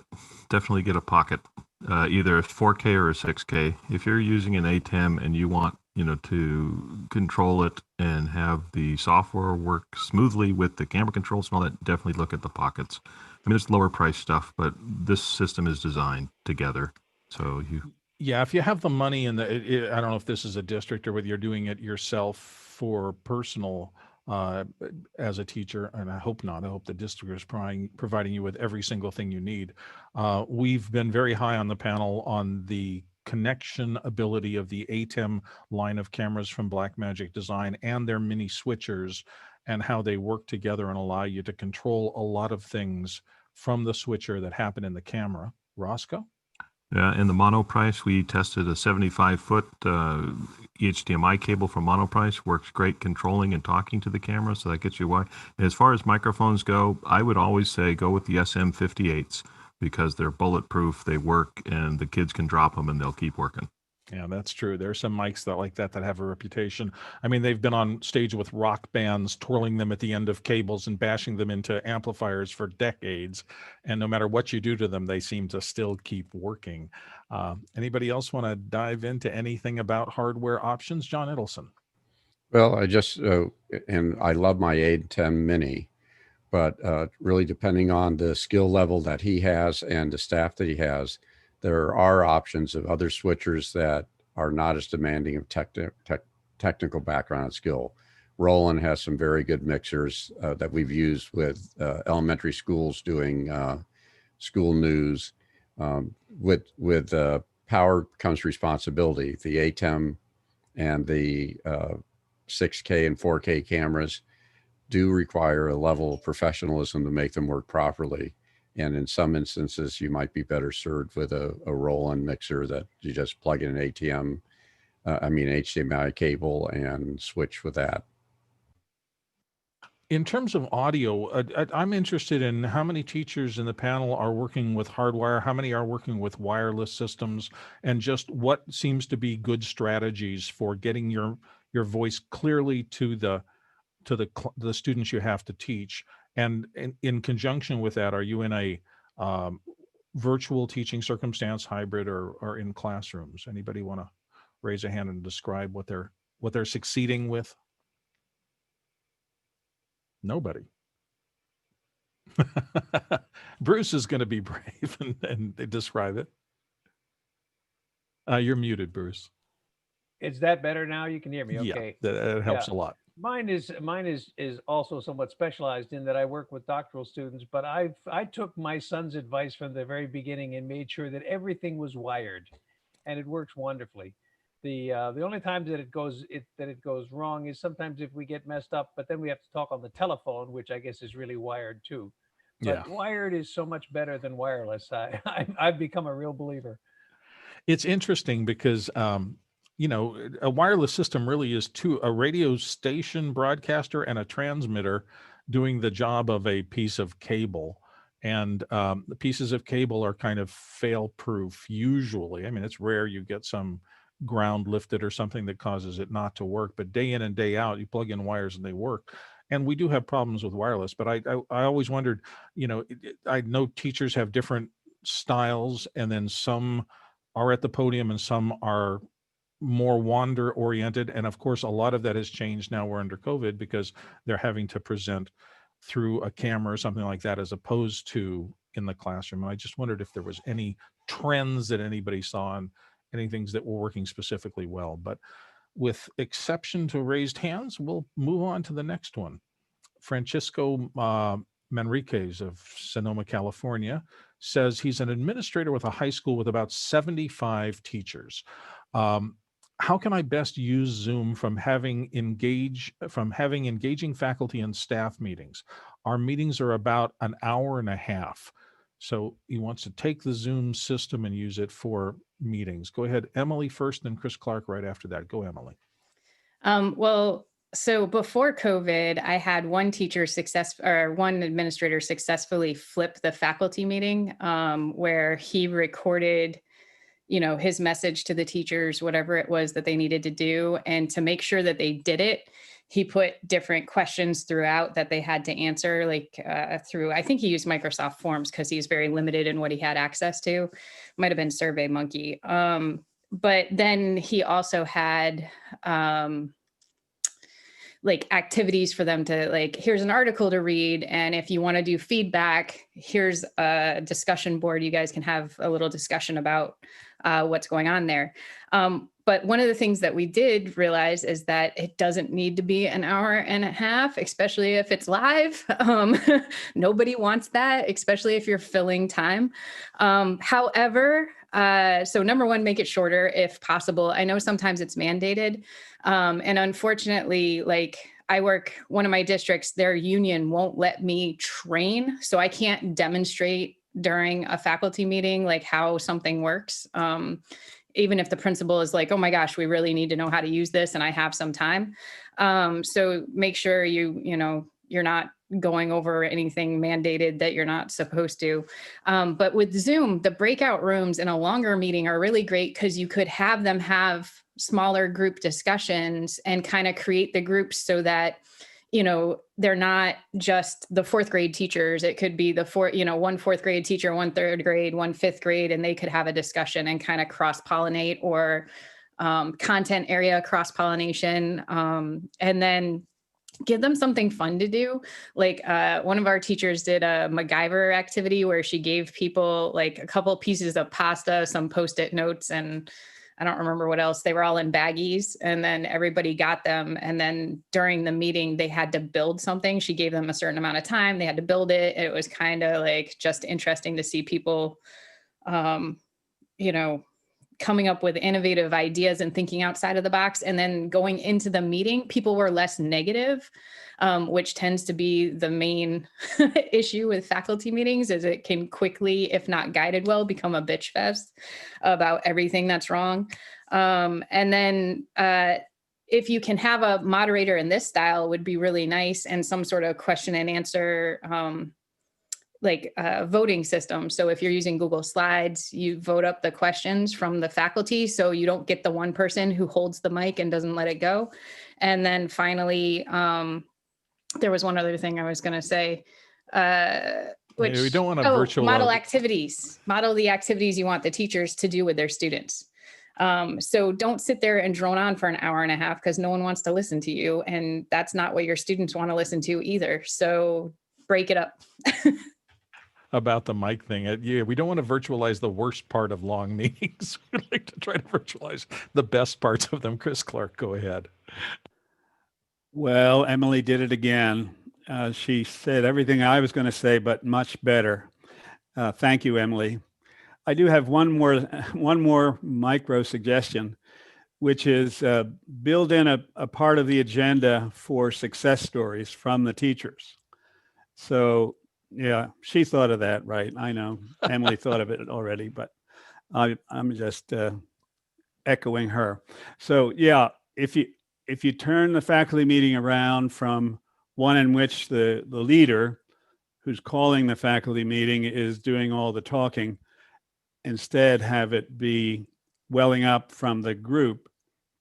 And if you can nudge it in the direction of positive success stories, as Emily cautions, if you don't seed it and give incentives for telling good success stories, it'll quickly turn into frustration stories. And nobody wants that for an hour and a half. Amen to that. Right before I go to Aaron, who's next, I wanted to, I thought we had a ton of questions, and it turned out I had a larger font. So we had questions, we still have more questions, but we could use more. So if you want to access the collective wisdom of this highly experienced panel and talk about anything having to do with education into this era, it's a great time to pop questions in. And remember, those of you who are just attendees, it's not just attendees, you are the people driving the show. So as these questions populate the question queue, you're able to vote them up or down. And if you're brand new to this and you're just coming in, I want to just really quickly say that we don't use the chat function at the bottom of the Zoom screen. We use a separate system called Mukana, but the link to the Mukana chat is in that chat panel. So you push on that first, get the link, and then come over to Mukana, and you'll see as you look through the tabs how you can add questions into the queue. And we highly advise you do that. Aaron, please take it away. How are you this morning? I'm good. I'm still doing pretty good with remote learning this time around. So we in our district, we have 2 staff meetings a month. One is in 1 hour and one is a 90-minute one, but the 90-minute one is more of a common planning where the principal has 15 minutes to speak at the beginning and then lets us go to do an activity or something like that. But she's actually similar to what Emily said. She's flipped it. So instead of the hour-long meeting being her talking at us, she saves that for the 15-minute meeting, and she talks at us really quickly. And then for the 1 hour, it's more of an activity or a training. So if anybody has anything special or new that they want to bring to the whole group of teachers, we're able to do it at that time. So I feel like that was a really good way of flipping it. You know, this has disrupted everybody. I'm wondering, just this is a general question, and we're not going to be pointing fingers at any specific administration, but in general, do you guys feel more or less, where do you think the level of support for the fact that this is a new environment, everybody's still getting their feet under them? Generally, how would you rate the administrations you've heard about, not necessarily your own, in terms of how they're adapting to this new reality? Anybody want to tap in on, are they doing okay? Are they not doing okay? Chris Clark? Well, as you would expect, it's a mix. It's my impression that as a grandparent of school-age kids and so forth, that some schools and districts are trying to replicate the in-person experience remotely, keeping the same bell schedule, even in some strange cases, trying to enforce the dress code that would have pertained at school at home. And those aren't going that well. In my, as an observer, consumer, and educator, that's not a good way to go, not to try to emulate the way it was through the funnel of Zoom. The districts and schools that I've heard about that seem to be successful some are doing a kind of a hybrid model, but they're learning that the way to handle the way a teacher can handle hybrid teaching is if he or she pretends that even the kids who are in the face-to-face classroom are also at a distance. So in a sense, the teacher is at the front of the classroom on his or her laptop, addressing students who may be 6 feet away, and other students who may be blocks and miles away. So it reduces the cognitive load on the teacher who's only trying to manage one medium of interaction, which is the Zoom or other software used for webinar type conferencing. In a way, it's creeping toward imitation of the office hours model. I know some of you are teachers specifically, and some work at levels above or around teaching, but you're also probably, some of you, parents, and I'm interested if you have experiences as parents dealing with an education system that you don't work in, and whether that, but Emily, however you want to approach it, take it away. I was just going to say, I was at my local town Board of Ed meeting this week, and parents were pushing for like the hybrid model. They're like, how are our kids being prepared in the hybrid model if they're only getting, I think they were saying like 2/5 of the education time for AP and IB, and they wanted live streaming. The parents want live streaming of all classes 5 days a week, so that the hybrid model could be more like the regular school day, which, you know, I bit my tongue in that meeting because that was my first meeting with them. But they, you know, this whole idea of like, oh, it's just so easy, like we can fix it. And what I wanted to say was, if any of you are facing that kind of pressure, or, you know, that kind of thing coming down from someone above, ask them to come in and model it for you. It will stop them cold. I asked my administrator to model what, you know, synchronous live teaching in a hybrid classroom would look like. And she was like, oh, well, they would just turn on the meeting. I was like, okay, great, do it. And we did it in the office, and she was like, oh my God. And I was like, yeah. So I really suggest like bringing that up to even parents. Ask them, tell them to get on a Zoom with you, and then tell them to teach their child to do something in front of you, and then ask them a bunch of questions in the chat. Tell them you can't hear them, turn off the camera, like just mess, like, and it's not to be disrespectful. It's Be just real. Be people real as don't it's actually. understand the scope of what you're asking someone to do. And so, you know, I think that's my new approach, is just like, oh, that's great. Can you show me? And that's really put the brakes on some people's expectations of what is realistic. That is genius. Michael Ball. Yeah. I would say it's really interesting, you know, being at the higher ed level, because I fortunately don't have to deal with parents very frequently. Although, as you might expect, it does happen, which is its own conversation. But to Emily's point, the things around modeling and the just do it from our side really come from students who, you know, whether it's a quiz or adapting something, it seems like it shouldn't be so hard to adapt the format of this class to be more realistic. Okay.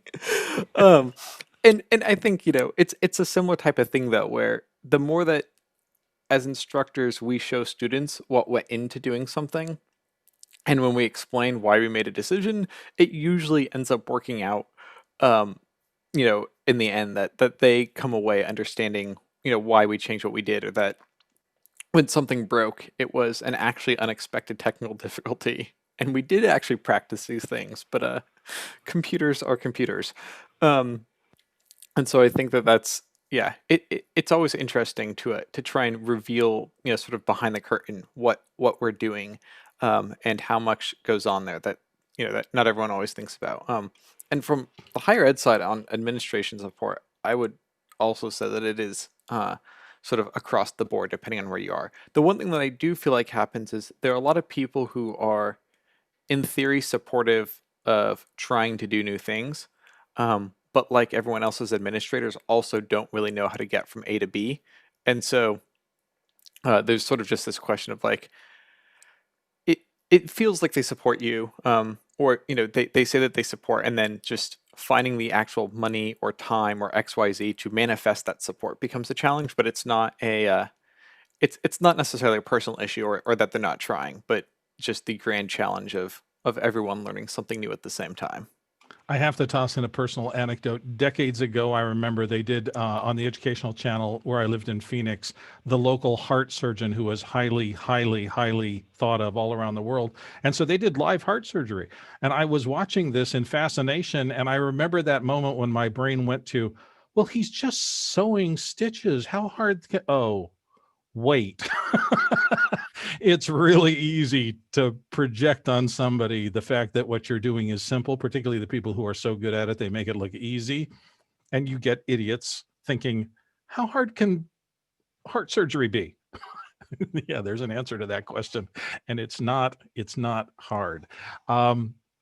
Anybody else? Oh, Emily, I wanted to ask you, what you talked about that, the all online, I mean, it sounded like you were saying that your people that in that anecdote, at least, wanted everything to go online. Are you running across the circumstance where there are a lot of parents, particularly two working parent families, who that is crushing for them because they have to figure out how to deal with child issues and stuff like that? Yeah, the parents still want the kids to go to school for the hybrid model. They just want it not, right now what they're doing is A day, B day, all virtual day. And the A day, the teachers are teaching the kids in person. Well, on B day, you're teaching a different group of kids the same thing you taught on A day.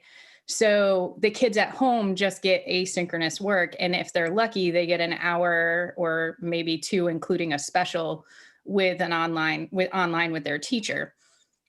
So that the amount of information that's being taught is significantly reduced. So my argument for the AB or the IB classes and the AP classes is that those kids should be more self-sufficient in the sense of, okay, you can have an asynchronous discussion and you can have, reading to do and then write a response and things like that on those opposite hybrid days.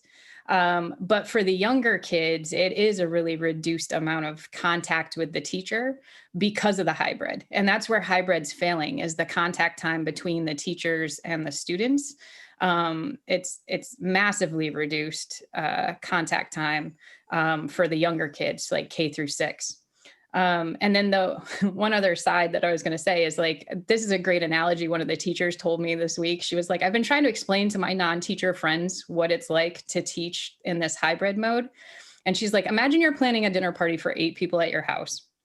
You have the menu planned out, and then 3 guests call and say that they have different allergies. So one doesn't eat dairy, the other one's a vegan, and someone else doesn't eat gluten. Now, 8 more people just called up, said that they want to come, but they're going to take it away. So they're going to come in and they're going to get the food. So you have to make the food for those people. They're going to take it away and eat it someplace else. And then on top of that, you have another 8 people who have decided that they're going to come for the first half, but they're not going to stay for the second half of the meal. So they want that to go in the middle of the dinner. And if you explain it kind of that way with all the different restrictions and food, I was like, yeah, that's pretty much what it feels like, trying to figure out how to serve a dinner party of 24 people with, 3 different scenarios and different complications. That's what it is now.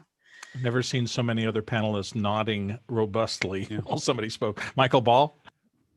Yeah, no, so Emily said something which I always pick up on because it's been a pet peeve of mine, which I don't think Emily used it this way, but is, the amount of teaching is significantly reduced.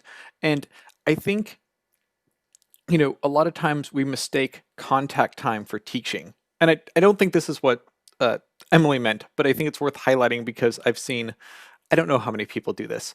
And, a lot of times students and parents, and to some extent even ourselves, feel like, if we're not the ones delivering content on high from the mountaintop down to the students, that they're not learning that. And of course, the point of a course is not the lecturing. It is the sum total experience of assignments and their peers and everything else that goes in. And so, there's a lot of things where we are doing less direct instruction time, but the things that are happening outside the class still cover a large, it might not always be exactly 100% of the content, but, it is largely the same type of stuff that students would be learning. They're just learning it in a different format or a different time scale. And so, I think that just because you have less time in person or face to face, whether virtual or in person, you have to consider the course as a whole as well. Okay, I saw Aaron first, then John, then Bruce. So go Aaron. So just to bounce off what Michael just said, there's a book called Flipped Classroom by, I believe, Michael Ogles. And his big phrase is, don't be the sage on the stage, be the guide from the side. So that's kind of been my mantra this year. And so far, the kids have been doing pretty well with it. John Idelson. Yeah, I think, Michael, you've summarized it very well, same as Aaron. Where the challenge, I think, is the institutions, whether K-12 or higher ed, have been based on a seat time model. Courses are 3 hours long. Teaching days are X number of days. Schools are reimbursed with the average daily attendance, which is how many hours students were in seats. Students pay by the 3-hour unit or 4-hour unit class. And whatever gets measured is what becomes an important factor in how we decide and think about things. And until we get a better way of measuring what you were talking about, Michael, is how much learning takes place. I remember faculty meetings where we discussed in a 3-hour course, how many hours of reading should you have per week and things like that. But when it got down to negotiations, did you have 12 units of teaching or 3 units of teaching? So I think this is a time where we really are focusing on just the learning part of it. And I think, Aaron, you're talking about flipped classrooms. I've always felt in my classes that the teaching didn't take place, during the time I was in class. It took place somewhere else. I've been doing distance education all my life, even when I was in classroom, because the distance that I'm trying to reach is the distance between my students' ears. Bruce is next, and then Kent. Go, Bruce. I want to continue on with this same conversation and ask the question, if anybody knows, do we have any evidence yet as to how the kids are doing, particularly the younger ones? They're needing to learn in all kinds of different ways. They're getting a very different set of experiences. There's a whole variety of things going on. I remember Alex saying at one point that he thought it would be a good idea to let the whole year be a wash, but the kids are still going to go on learning all the time. And we all know that the kids have this incredible capacity to learn in so many different ways. So along the lines of what we're saying, what does it matter that all of the traditional approaches have to be rethought? Maybe that's the best thing that could happen. 2020 is a gimme. I like that. Bruce, your level's a little low if you want to pump it up just a little bit before we come back. And Kent was next on the line. Go, Kent. Yeah, I think what Aaron was saying about guide on the side, sage on the stage, right? All of that stuff is really good. But I found that like when you're in a classroom, those things happen at the same time. But now I'm doing a lot of distance learning, right, through Zoom. And when you are the sage on the stage, you really have to be that. I mean, it's definitely your one or the other. Like when I'm in a classroom, you kind of are both at the same time. But when you're on Zoom, you have to have this kind of performer mode that you are giving a performance. And that's because it is, and Alex has talked about this, that you're on video. And when you watch video, you expect that to be entertaining in a way and there to be energy. And that's been one of the hardest things, because when you're teaching live, there's so much energy that just comes from the interaction with people. But when you don't have that, you have to supply it. You have to be the one giving that. And it's kind of exhausting. And so, yeah. Amen to that. I know not just in this, but I used to do a lot of speaking at seminars and things like that. And I'd get off after a 1 hour thing and I'd be just whipped. And I forgot how much it takes to be on. And that's one of the reasons I admire teachers so much. You guys are on often for 8 hours a day consistently every day. And that's very difficult to do. Aaron? So based off what Ken says, so I do more of the guide on the side, but I try to hit them for the first 15 minutes with sage on the stage with all the performance and, the razzle dazzle. And then I usually send them to breakout rooms to do work based on what that lesson was just taught. And then I'm guiding from the side of, come see me if you have questions and I'll guide you through it. But the majority of them have used what I've done as the sage on the stage in order to guide their instruction so that they can do it at a more self-paced level. So I think you're right, Ken, you need both. Emily and then Chris. And I think another thing that might be feeding into this impression of, what to Michael's point, he's exactly right. I wasn't talking about that as far as the teachers, not teaching as much. But the problem is that we're starting to see this dip in engagement of the kids that are at home.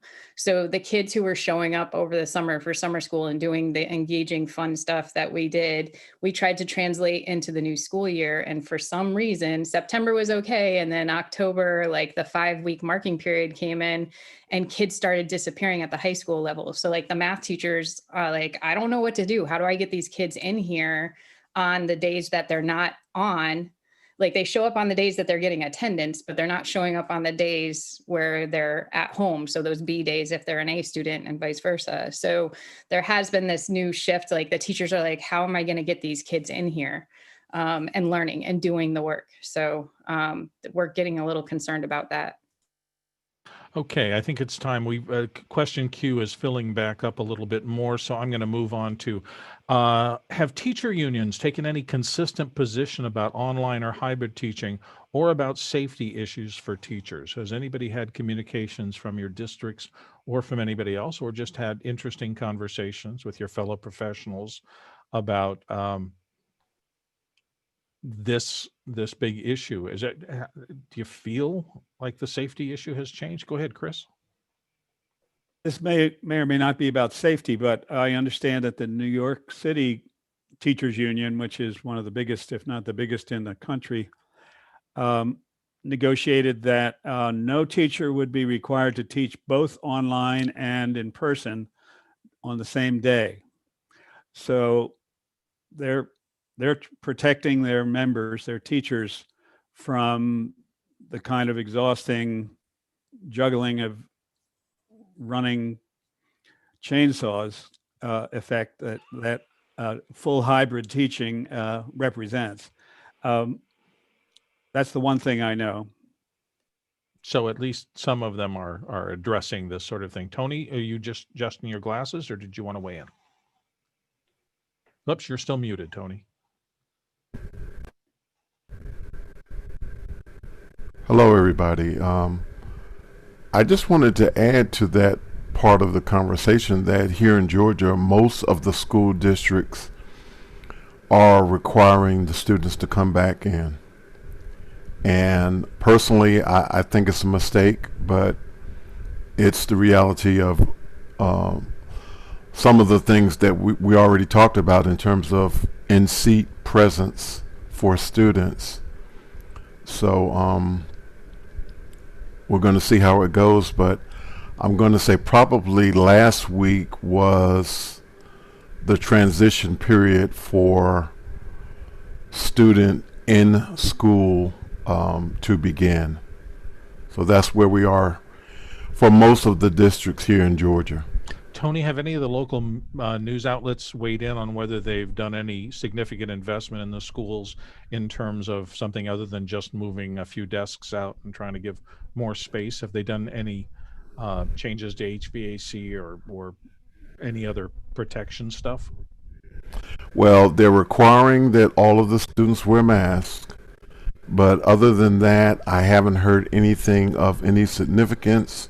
It seems as if they're more interested in talking about, and this may be just my perspective, but it seems like they're more interested in talking about the high school sports that have sort of started back up, and Friday night football, rather than how safe the students are and the educators are in the building. Interesting. Actually, we have a question from Earl Negrete that I'll move to that talks a little bit about ideas on solutions for live streaming high school sporting events, football affordably. So I guess there are some people who are interested in virtualizing that part of things, so that maybe that in-person sports thing, if that's what Tony was talking about, there are alternatives available for that. Has anybody heard about anything about live streaming of sporting events at the high school, or I don't think you're going to get down to the elementary school level with that. College, colleges seem to be having their own problems with that sort of stuff. TJ Asher? Unfortunately, Doug Ferguson is really the expert in this area, and he's busy today. No, you're exactly right. Doug would be great to have here. Roscoe, do you have something to pitch in? Yeah, I mean, football or any sporting events in a stadium is two things. It's lenses and really good tripods, and that gets pretty expensive. So I would say look for a solution that goes down to the sidelines with an iPhone, get a nice wide angle, be right up close to the players. And I'm looking at something like is it called HDNDI off iPhones, or something. I would look for something that you could wirelessly stream off an iPhone from the sideline. Okay. Oh, Sky, go ahead. Well, I was wondering, I know I did a live event one time and we had iPhones out in the audience. So I didn't know if you could crowdsource your camera to some kind of a cloud distribution device. So that's a question. I've done some thinking about that in the early days when I realized that iPhones had such a great picture. And I think I saw possibilities, but kind of COVID and the fact that gatherings are less prevalent pushed a lot of the research that I was thinking about trying to find about how you get a stadium full of people who all have their iPhones to aggregate content into one area. And then that's where StreamYard might be an option, but somebody would manage it. Now, I was thinking of it mostly in terms of just the challenge that, instead of 4 cameras, now I have 400 cameras. And how do you manage that? And I was interested in it because I'm a Final Cut Pro 10 editor and it has the database built in. And I was trying to think of, is there a way you could distribute teams to try to do a first order? What are the terrible shots? What are reasonable? And then move those on to another group and eventually winnow down to a curated list of good shots that an editor could think about without having to look at 400 screens. You like me come at it from an editor's point of view. Right. I'm now coming into it as a live event in the moment engagement opportunity. So it's more like a concert. So okay, that makes sense. That's what I'm trying to. TJ? Yes, sir. No, I thought you had your hand up. I thought you wanted to weigh in on that. No, okay, then John Idelson. I did not. If people want to experiment, there's a software called Cinemaker. It allows you to wirelessly connect 4 iPhones to an iPad, do switching, lower thirds, and graphics. We've seen it used a number of times. We did it with one park event because usually you could find an iPad, you can usually find iPhones, and the current release of it works very well wirelessly. For football games, it was a little hard because the wireless, they all have to be on the same wireless network. So we had to bring our own hotspot. But it turns out the hotspots that are used for gaming, when you have these rage parties, works very well. So Cinemaker, 4 iPhones, an iPad, and a gaming hotspot allowed us to do 4 cameras at a distance, lower thirds, graphics. It was pretty effective and without any additional cost. The cost of software is very low for education. Okay, we've got a couple more questions to go through. That'll take us to pretty close to 9 o'clock. I actually have a very minor water emergency going. My wife just pinged me and said that there's something broken in the sprinklers and we got water running, but I think I can hang on. That's not so much that I can't deal with it for 5 minutes. Francisco Manriquez says, for teachers who struggle with technology, what recommendations do you have for these teachers in terms of grade entry and feedback inside Google Classroom? Right now, it's taking 5 times longer to grade and give feedback. Emily? Highly recommend Kami app, Kami, because it allows you to do video feedback and audio feedback. So you can do that, or you could use something like Screencastify to open up a student's work, give feedback, send them the file in Google Classroom so that they can get that feedback faster and do more with it. Using comments does take a long time if you're going to go through a document and add comments individually to work. Great. Anybody else? Oh, Michael Ball, go ahead. Yeah, I haven't done this in Google Classroom as much, but when you are using comments, it does take a while. It does have a reusable comments function. And one of the tricks of reusable comments, though, is, and this just takes a little bit of practice, but learning how to write them in a way such that they are in fact reusable, which means, shorter snippets that are a little bit more generic, but not just, great job. So you can't go all the way to one end. But, if you, for an assignment, you build up a bank of types of comments. If you are doing something like essay grading, it's, you can actually even search, I don't know if you can import them into Google Classroom, but there are sort of worksheets online for databases of common types of feedback that you'd give. You could imagine around grammar, thesis statements, things like that. And so for your assignment, you kind of have to figure out what are the most common types of mistakes and write a comment once, and then you spend your time, reusing and applying that. And it still takes a little while, but you are doing a lot less individual labor for each submission. The other thing is, I have not done this in Google Classroom. I forget how much sorting capability there is, but when you're grading, the order in which you grade submissions can really make a difference. So like if you have an assignment with a bunch of questions, it can often be easier to go in, if the questions are distinct, to just open 10 tabs or something and grade all of question 1 and then all of question 2 and just switch back and forth between tabs, because in your mind, you are keeping track of fewer things at once. And there are just a few tricks there that you don't even notice it until you actually go ahead and watch someone else grade or try it a different way. And so paying attention to the actual order in which you grade student submissions can really make a difference in your time spent. Kent? Yeah, and so this is where rubrics help too, because if you write those really well ahead of time, you're just clicking boxes. And if you put all your work in the front end of making really solid rubrics, then it makes the grading a lot easier. Great. We're moving on to the last question in the queue for today. Guy Cochran says, any tidbits of Zoomtopia info that would specifically help educators? And John Idelson has his hands. John, do you know anything about Zoom? I recommend people go to the Zoomtopia site, and there is an education track. There were a number of sessions that talked about tips, but for me, the takeaway that I found most interesting was the international aspect of this. There were presentations from people doing education solutions and technologies in the States, in across the pond in England. The sessions were, I thought, very informable, and then I can't even speak.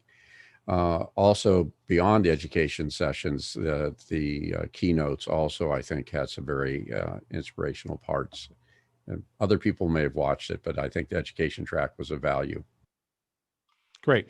We may run a little shy today. Again, I'm sorry about this. I apologize. I had some other questions and would delay things, but I really have to go deal with this odd little household thing unless TJ wants to run, and unless anybody has a hand raised for another question or something. Bill, go ahead and pass me host. I'll keep the conversation going if you guys want to keep rolling. Excellent. Thank you. Thank you, Guy. I think TJ has main host. So do you want to make sure, make Guy co-host?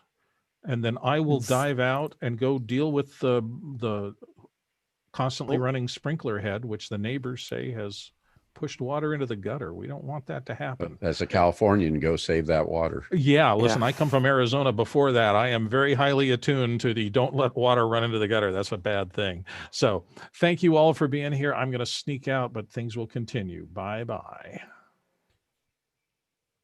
So it looks like we got the next question from Francisco Manmarquez. For teachers who struggle with technology, what recommendations do you have for these teachers in terms of grade entry and feedback inside a Google Classroom? Right now, it's taking 5 times longer to grade and give feedback. Or we already hit that was one. the rubric. Yeah, Yeah, I think we did rubrics. that one already. Actually, we are out of questions. So we want to wrap it up then, or do you guys want to keep going? I don't know, Is there Guy. anything If we're out of questions, do we have an abundance of answers left? Chris Clark has Well, I did something. want to share one, if you guys don't mind, real quick. I wanted to, for Aaron Graham, I wanted to show you this because this was kind of cool. So this was my third graders' little project where they were assigned this. Let me scroll down so you can see. So in the olden days, you would have got this thing where it was like, go run to Walmart. So here's what happened on last Saturday. Honey, we need to run to Walmart and go print out a bunch of pictures so we can cut them up and put them in this thing. And I'm like, wait a second, like, this is going to be presented digitally? Like, we have this thing called PowerPoint. Why are we going to run to Walmart at the last minute to print out pictures? And so my senior in high school wound up helping the third grader to do this in Google Slides. And then he presented it via Zoom, via share screen, and it looked great. And he was able to still get the project done, but where the kids could see it nicely. They could actually read the text that they put up, because other kids were trying to do it just holding it up to the camera that's limited to 320 by 180. Whereas when he did share screen, it looked like fantastic. So I think that there's this change now that people are starting to understand that, hey, we can just copy the pictures. Well, what I was doing was I was just texting her the pictures I was texting them to her, and she was dropping them into Google Slides, and it just worked like butter. So I was wondering if anybody else had any experience with this kind of thing where it's like, we're going from this analog to digital conversion, and parents are embracing it as well. Chris Clark? Yeah, I think that's called a revolution of rising expectations. All of a sudden, we're going to be buying a lot fewer foam board poster backings and doing online legible, changeable, dynamic expressions of what kids know and what they have questions about. I think it's just a wonderful symptom of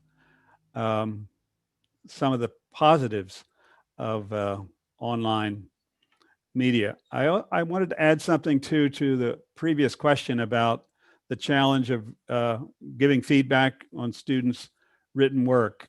An approach that's really worked well for me is, instead of going through line by line and circling errors or writing brief comments in the margin, which nobody reads, by the way, it's worked much better for me to write a 2-paragraph letter to the author at the end. So it shows, number one, that I read it. And then I always like to say, reading your paper made me think that, or reminded me of, or something else. So it's a chance to do some teaching, as well as impressing the author that authors get read. And they're not just read because we're looking for spelling errors or grammatical errors. It's because you had a message and I received some version of it, and it connected with things I know or care about, and thank you very much. So it changes the nature of feedback from this labor-intensive waste of time, in my opinion. It's a pedagogical waste of time because people don't really read them, the comments in the margin, or they find them repetitive and generic. And instead, it enters into a kind of a conversation, potentially. Let's take our students seriously. Aaron, did you have some follow-up on that? Yeah, so to go off actually what you were just saying, Guy, one of the assignments I gave my students this week was a grammar hyperdoc, which Emily had shown me on one of the links a couple weeks ago. And it was about common and proper nouns, because that's what we're working on. So one of my assignments in the hyperdoc was on Google Slides, was to you could either make a list of 7 common and 7 proper nouns, or you could use pictures. So one of my students was all of them were fantastic at it, but one of them would put a picture of a mouse on common, and then Mickey Mouse on the proper, and then do duck for common, and then Donald Duck on the proper. So I feel like, and then showing the kids that work, and like obviously asking for permission to share, they loved seeing that. And then once the kids saw that, oh, I can insert a picture, it was like everything has been a picture. So thank goodness that we can get rid of some of those poster boards, because I was the one at 8:30 at night, the night before something was due, saying, I need the poster board, I need glitter glue, I need construction paper. Can you print this out? Oh, we have no ink. So I kind of wish I was a student at this time. Kent, did you want to dive in on that? Yeah, kind of with the grading thing. I don't know if I mentioned this before, but I've been using what we use VoiceThread, and I have students put rather than writing something, they make a video. And so they're looking into the lens and they're talking about things that excite them and scare them and all that kind of stuff. And then I'm able to respond with a video as well. And so that has been a huge, I think it's, even though I'm not in the same room with these students, I haven't been with them all semester, but I think there's a level of intimacy that I've never really experienced before with students and it's all time shifted weird because it's all asynchronous, but there is still a face-to-face, I'm talking to you, you're talking to me, we're sharing this experience together. And that part has been great. All right, John, then Scott. I wanted to give a thumbs up for VoiceThread. Not only can you do the one-to-one communications, but you can let students comment around it. So they're VoiceThread. But Guy, the gem of the day, I always wondered why anybody would want a refrigerator with an LCD screen in it. And your project there, so I think that's your next purchase. That was the perfect, refrigerator electronic art. So I have to rethink my next refrigerator purchase. I have one sitting in my garage, Mr. Idelson. With an LCD? The big giant Samsung, yeah. Yeah, Stevie has one too. You'll have to ask him about it. I'm gonna jump in. Emily, I'm listening to you. Bruce, you are talking about real things. Chris, you are bringing up a perspective that I need. And from the entertainment, I can put my hand down now. It's going blue. I'm so engaged with you because as an entertainer, I want to engage and empower the audience. And I'm going to share with John Idleston that tonight at 6 o'clock, we are hoping that we can help people learn how to cook and empower them, but through an entertainment medium. And so that's my hidden agenda. Oh crap, we're on the internet. Anyway, so it's how to empower, inspire, and encourage, if not educate. So I'm letting you know, I'm brain scraping all of your good ideas and hoping to empower people that participate. And I'm going to post the link. This may be shameless plug. If people want to go out and buy the ingredients. And I'm going to buy John Idleston's camera for my church. John Preda's. So anyway, I'm done. I'm getting distracted. Butterfly. Squirrel. Okay. John Preda, what were you holding up there? Was that something? Was that a yeah, camera? Sky and I have been talking. That's a PTZ Optics 20X that I have sitting around. I bought the New Tech instead of that. So I've got this extra camera. Nice. And then Chris, you had your hand up just a few minutes ago. That was so long ago. Okay. I did have one perhaps closing point to make, which is what the shift to online that some of us have embraced and some have been dragged unwilling into opens things up for intentional creation of community and changing classes from the model that we all grew up with probably to the model that's now even more possible, which is to redefine the learning community as one in which every student, as well as the instructor, have something to offer and something to learn. And that just as we have in office hours, the more that we distribute both the learning and the authority of storytelling and connection to one's own life experience, the more smoothly it's going to go. Right now, the teachers who are having the most trouble with online or hybrid teaching and learning believe at some level that it's all up to them, that if this system doesn't work, if learning doesn't happen, it's because I was inadequate in some way. And if we just learn, we as teachers just learn to ask for help from our students. I think Michael Ball was hinting at this as well. Oh, draw back the curtain and say, look, it's all of us surrounding this content that we're interested in learning more about. It's all of us, and each of us has some background experience with these content ideas, and let's muck about. Let's make it feel messy at first, but it's like putting 100 batteries or computers in parallel instead of in series.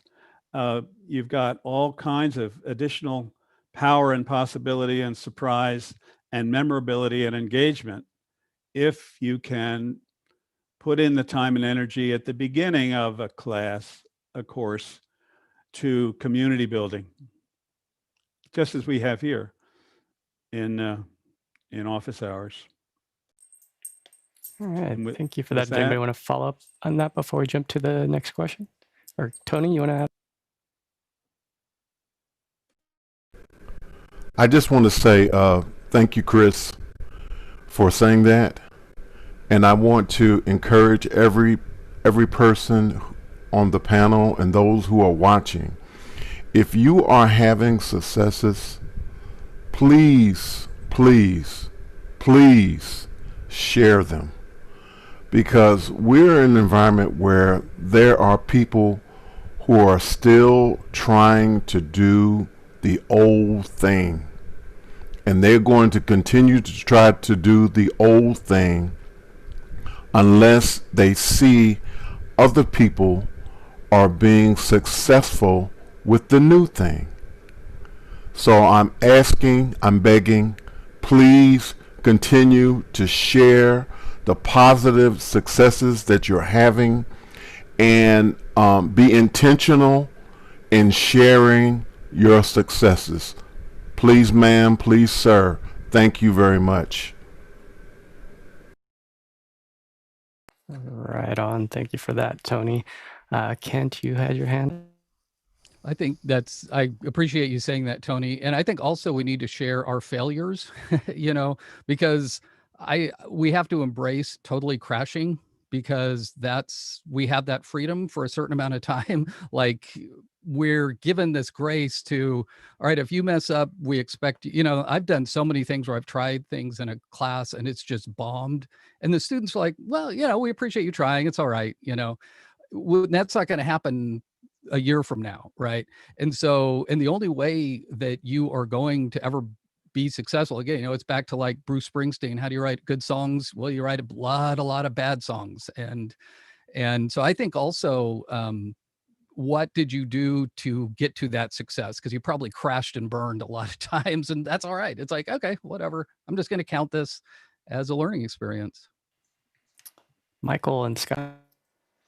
Yeah, I would just say, when we're thinking about successes and failures, and there's, in some ways, not one right answer here, but is just remembering that when something fails, it's not always just because of the technology. I've done plenty of assignments, in the before times that failed for reasons that were not Zoom or not the internet going down. Or actually, we've tried assignments that were digital and failed because the internet went down, even when we weren't all online anyway. And so I think it's just a reminder that as different as 2020 is for the 5 million reasons that there are, things still fail and succeed for reasons beyond the ones that are unique to us right now.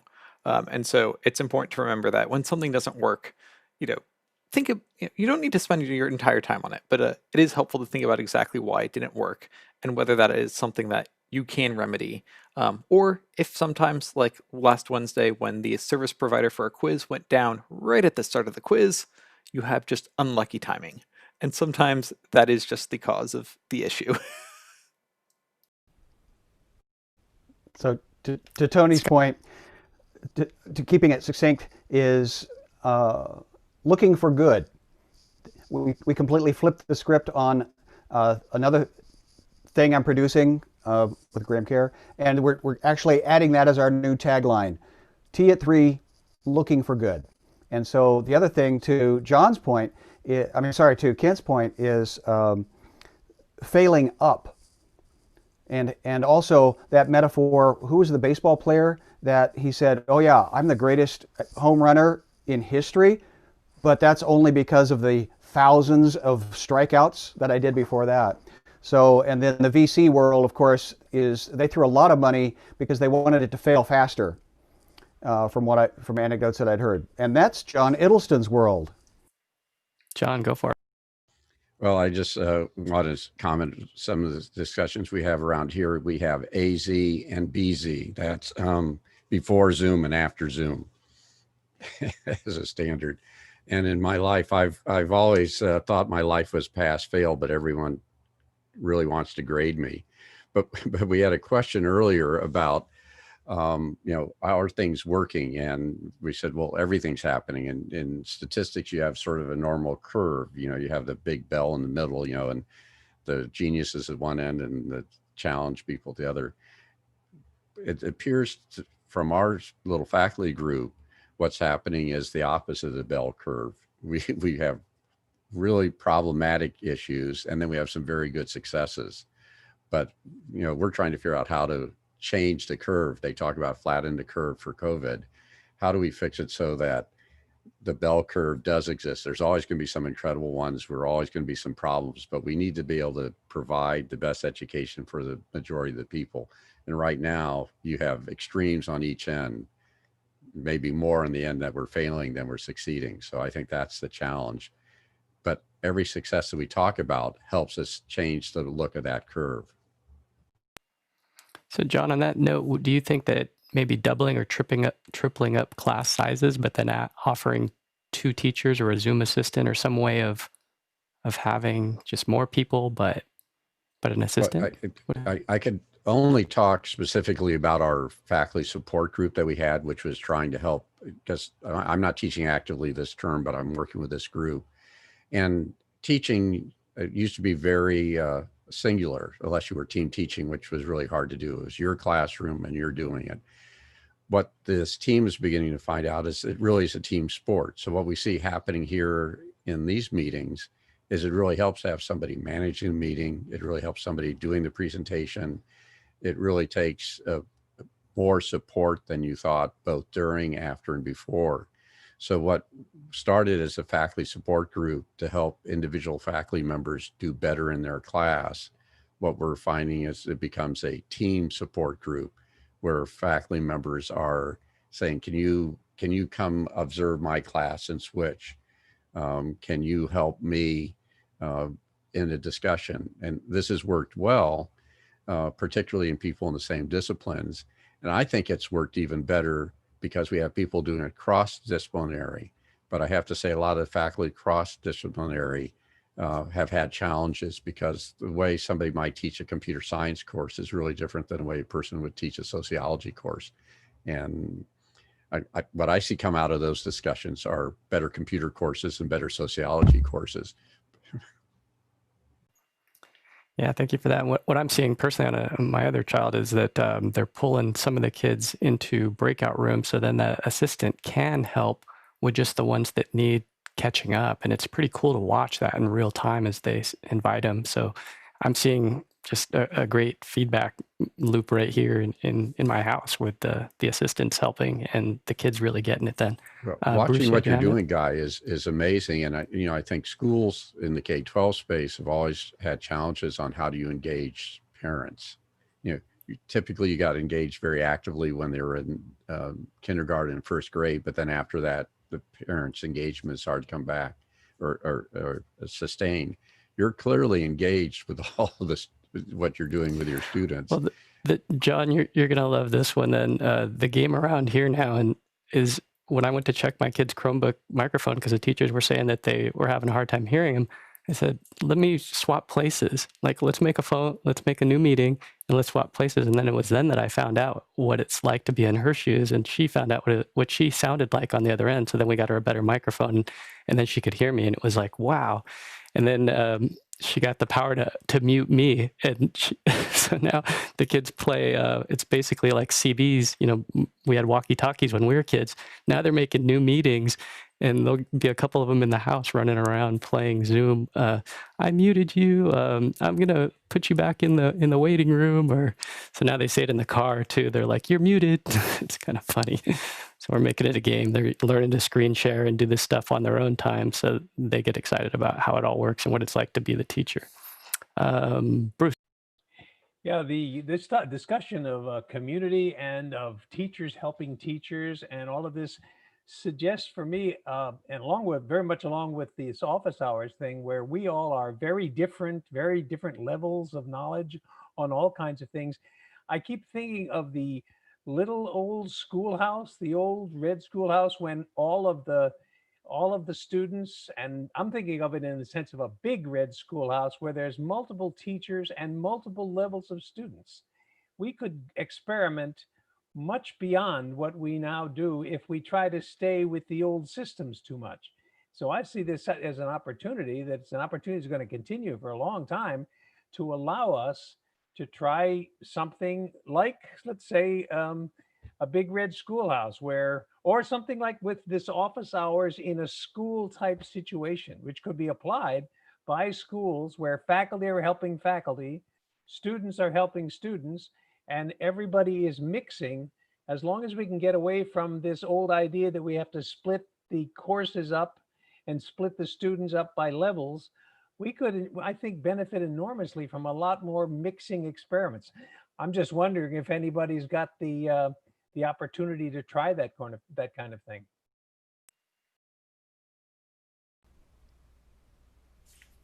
I'm seeing it personally here with the art teacher is getting shared across the district. So she's doing a pre-record and they're playing it back, not just for my kids' school, but for the other kids in the district. And that's pretty neat to watch because she's really good. And so she takes the time to craft this lesson. And I'm impressed with it. I'm impressed with that model of seeing one teacher that's kind of the master teacher at that subject really put some effort into cutting and then she just gets on the calendar and they push in her pre-record through screen share. I just have the question of, we have the bell curve, but you have to have you have to have points from end to end of expectation. You have money funded because of expectation. And I keep trying to figure out what is this euphoric, perfect thing that we're trying to achieve. And I keep thinking that's the gaseous euphemism. Well, that's the wrong word. This space that doesn't exist. So Kent, I'd love to hear, what is the goal? Where are we supposed to be? I mean, at the end of the day, it's learning, right? I mean, that's what we're trying to do, is we're trying to help people learn stuff. And for that's kind of been what I've, for a quality of life. Learning, yeah, I mean, I go back to Plato, you know, it's to be virtuous, right? It's to live virtuous lives that we add to our world. We don't take from the world. We're givers. We're courageous. We're brave, you know, we're kind, we're generous. And at the end of the day, if we can virtual hug, if we can help people do that, like, that's the whole point, right? And so, I mean, that's why for me, it's like, did the Zoom thing work? Did this happen? You know, it's like, really the only metric I'm trying to have is, are you guys learning stuff about this? Like, are you now further along than you were in August, you know? And if we're there, hey, I think that's what we're supposed to be doing. So. Well said, Kent. I'm going to grab this last question from Kate Gallagher. She says, to build on the answers about feedback to students and making presentations without printing things out, how are students giving each other feedback and building on each other's ideas and doing collaborative projects online? Emily? So both Google and Microsoft allow for collaboration in the document itself, so students can do peer editing or give reviews if the teachers are using standards of feedback. So you have to obviously instill into the kids what they're giving feedback on, and not just that sucks or that was really awesome, great job, but actual real feedback. And so we give them stems, K through 12. We give them little STEM ideas of like, I really thought this was interesting because, and then they have to explain themselves, just so it's not, hey, nice job. And then in one of my districts, they do use Cami, because everyone has a Cami account where they're able to leave verbal feedback or video feedback on each other's projects. And so making small groups is a good way to do that and to build on that and allow for them to give feedback to each other. And we've even done breakout room presentations. So we'll make the small groups, the kids present out their ideas and whatever, get the feedback from the people in that group. And then we have them give not an actual grade that goes in the grade book, but one that goes to the teacher about what they thought about that presentation and what the students did. So it does allow for a lot more stuff. Erin, you had your... So we're a Google district, and I actually started a project with my students the end of last week, and it kept going throughout this week. I have a couple of students who are high flyers in math, so they're really above where they should be at this point. So when we're working on addition and subtraction, I gave them a project about planning a trip to Ireland. So I gave them the cost of plane tickets. I gave them the cost of staying in certain hotels, and like first class ticket on the plane versus coach ticket, places to go eat, activities to go do. So I put them in a breakout room with one Google slide, and I highlighted the boxes that they needed to fill in so that they worked collaboratively in order to get the project completed. And then I would pop in, see how they were doing, and then throw a new challenge at them and say, oh, by Friday, you have to get closer to your zero total, because I gave them a budget. So I feel like those tools are really helpful. And when I've popped in, I've given them the similar stems, Emily, and I've said, I respectfully disagree, so here's how maybe we can fix it. And to hear them do that when I pop in is kind of magical. That's awesome. Anybody else want to follow up on that one? That was great, Erin. Thank you for that. Let's jump over to Craig's question. He's asking, multidisciplinary involvement is a powerful tool for learning. How do you make it work? Roscoe. Yeah, I threw a link in there. High Tech High is a really interesting model. There's a documentary that was shared here months ago that I think a few of us watched. I know Alex watched it and stuff. But basically, it's project-based learning. They get a teacher of history together with a teacher of mechanical engineering, and they actually come up with projects to do. And it's fascinating to see how they're doing it. I actually hadn't gone back to look, but it looks like they're growing and they're modeling it. So maybe take a look at that link I just threw up in the chat. Nice. All right, we've got the last of the questions answered. And I just want to say thank you guys all for tuning in. Thank you for all the questions from the attendees. Thank you for the educators for stepping in and making this a great session. I love meeting up with you guys and hearing what's going on and hearing how things are just getting better and sharing new knowledge. I mean, that's what we're here for, sharing the knowledge. So I want to say thank you, and thank you, TJ, for switching in the back end. I guess it's you that'll be wrapping it up, and want to say bye to y'all and have a great weekend. Catch you tomorrow. Good job.